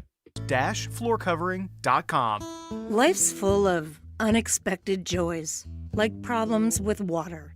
That's why there's Michaelis, a crew of 24/7 experts who are rescue ready, day or night, one phone call, for a gazillion disasters. Over 3 decades of restoring your home or business to better than new condition. Water, storms, fire, and wet basements. Life happens. Michaelis happens to help you through it. Call 844-FIX-INDY. Make it Michaelis. Ben Franklin here to talk to you about your water heater. A water heater is a vital part of your home's plumbing. When it doesn't work, it can really freeze up your routine. Call the pros at Benjamin Franklin Plumbing about water heater options for your home. Visit BenjaminFranklinPlumbing.com or call 877-BEN-1776 to request an appointment. Call for details. Independently owned and operated. Licensed in their respective state or county. It's a new year. Ready for a fresh start or career reboot? At My Computer Career, prep for a more recession-resistant future in the high-demand fields of IT, cybersecurity, in months, not years, including AI. Whether you're starting out or switching careers, no prior training is needed. Attend school online from home or on campus. Go to mycomputercareer.edu to take the free career evaluation today. mycomputercareer.edu, an elite CompTIA certification partner. Financial aid is available to those who qualify, including VA benefits. The new year brings new health goals and wealth goals. Protecting your identity is an important step. Your info is in endless places that could expose you to identity theft, leading to lost funds. LifeLock monitors millions of data points per second. If your identity is stolen, our restoration specialists will fix it, guaranteed, or your money back. Resolve to make identity health and wealth part of your New Year's goals with LifeLock. Save up to 40% your first year with promo code NEWS. Visit lifelock.com. Terms apply. Maybe it was a family vacation or a school field trip. But there you were, standing in awe at a national park. We are the National Park Foundation, and together with you, we're creating a future where every person, every generation, gets their chance at an unforgettable moment. Today, tomorrow, forever. Learn more at nationalparks.org/foundation. There are 48 million unpaid family caregivers in the United States. Visit aarp.org/caregiving to access a free guide to help navigate your caregiving journey. Casey and the Sunshine Band, live at Old National Center, January 23rd at 7:30 p.m. It's the ultimate throwback party. Get your tickets today at WIBC.com.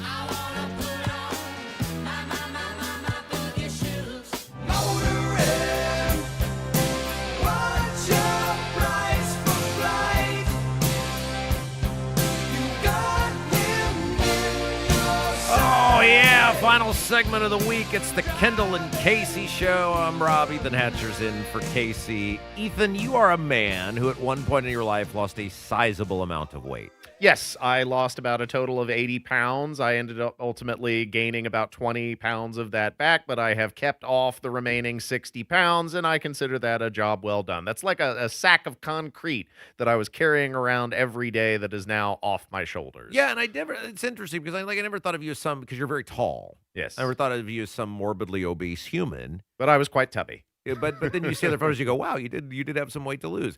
And you did it. Now, did you conscientiously make the choice to put the extra 20 pounds back on after you lost the first 80? It was not conscientious. It's just I modulated my calorie intake. That's what it all came down to. It was calorie intake. And if you are taking in far more calories than you need, then you will continue to put on the weight. So I was not eating as few calories as I used to. And consequently, I put on a few more pounds back, but I am not eating as many as I once did. Yeah, I've been lifestyle changes. I've been as high in my life as 180.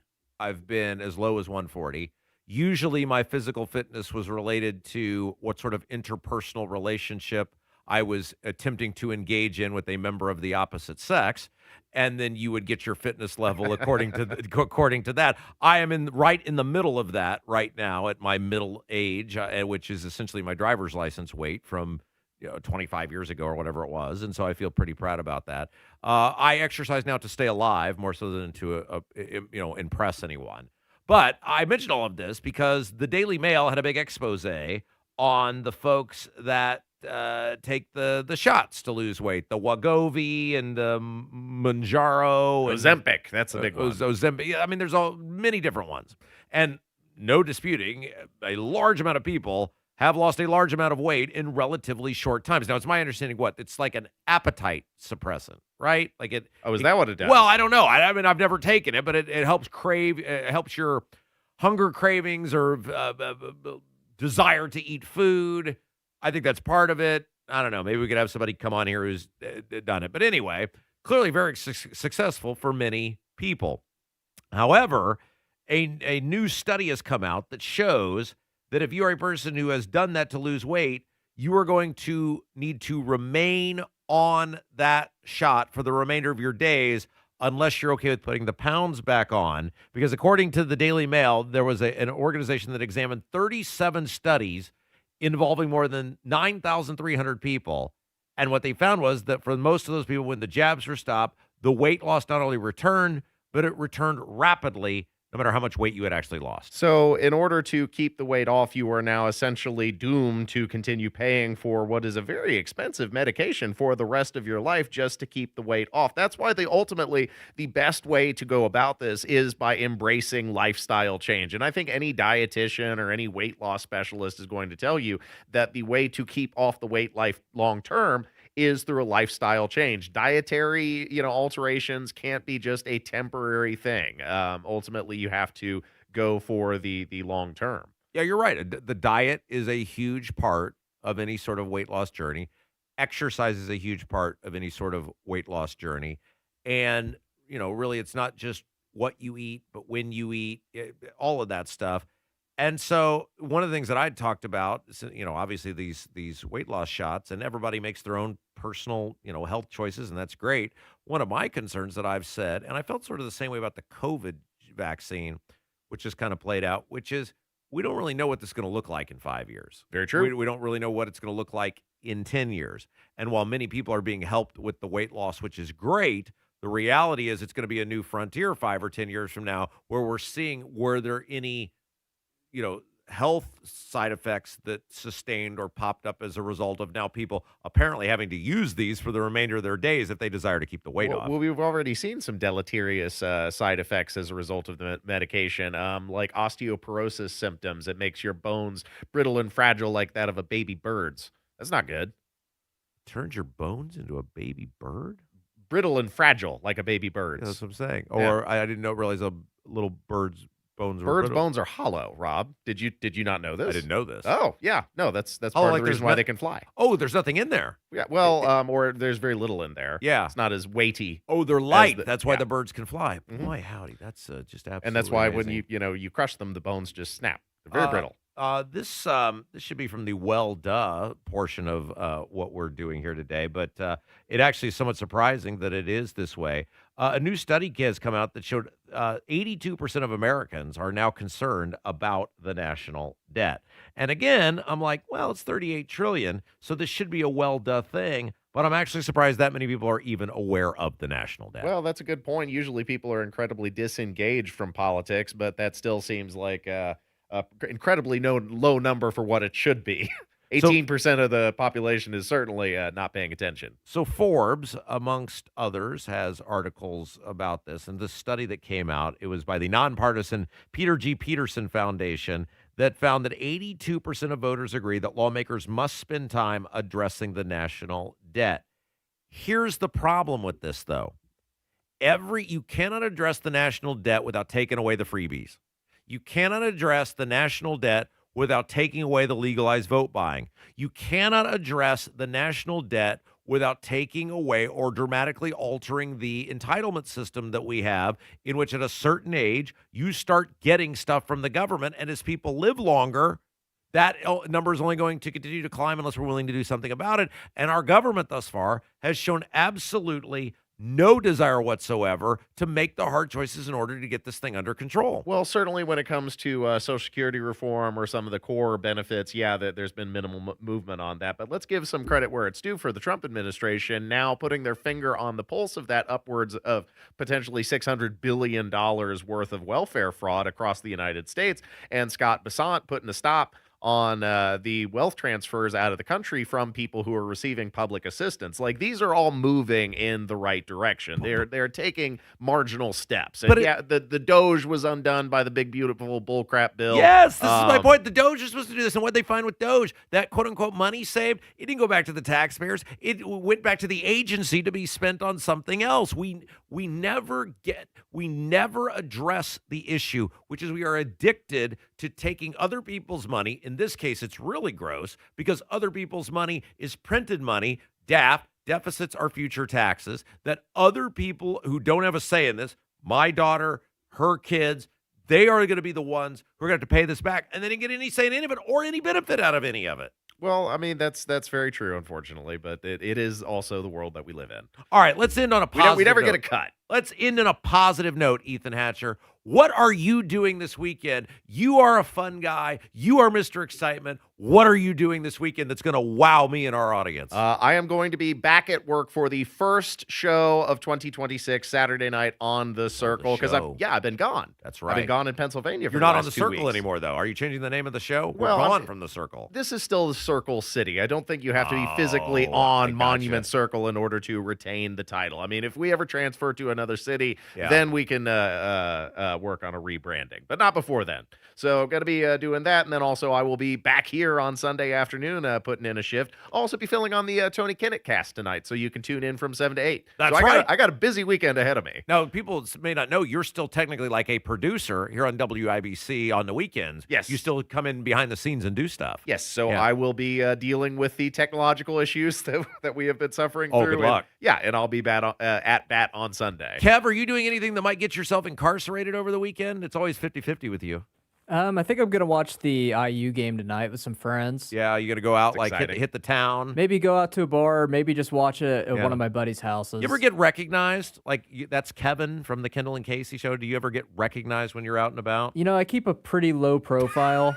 I'm usually in incognito mode. Yeah, it's probably good for you. I mean, you'd have to beat the women off with a stick and all of them throwing their underwear in your general direction. I mean, you wouldn't want that for anybody on your worst enemy. So it's pretty good that you keep a low profile. I'm doing something crazy this weekend, Ethan. Hammer and I have talked about this a little bit. Getting more signatures? No, I think I'm going to take the weekend off. It's the IU games tonight, and then, of course, the National Football League playoffs start tomorrow. And my beloved Chicago Bears are playing their arch rival, the hated Green Bay Packers, Saturday night, 7:30, I think, is the game time. And nothing would make me happier than to have 8 months to be able to brag, because we never beat the Packers, to have flushed the Packers out of the playoffs. And it would be such a disappointment if they didn't do it. The only way that I could possibly assure myself of some level of happiness is if I made a sizable bet on the Packers. So either I will win a bevy of money, or I will win great joy of having 8 months to be able to know that for the first time, we have finally brought about the end of the Green Bay Packers. So I am throwing a sizable, this is the equivalent of like $5,000 for the average person. I am putting $50 on the Green Bay Packers money line to defeat the Chicago Bears. So either I win a boatload of cash or I win happiness, Ethan. I can't lose. That's big spending for Rob Kendall. And you already basically answered my question. Do you have any superstitious rituals? And the answer is yes. You're betting against your own interests. I always bet against the Bears. That way I can't lose. You guys have a great, very happy and safe weekend. Ethan, great job. Same to you, Kevin. And most importantly, you, the audience. You're the best. Without you, there is no us. Tony Gatz coming up next. Kendall Casey Show, 93 WIBC.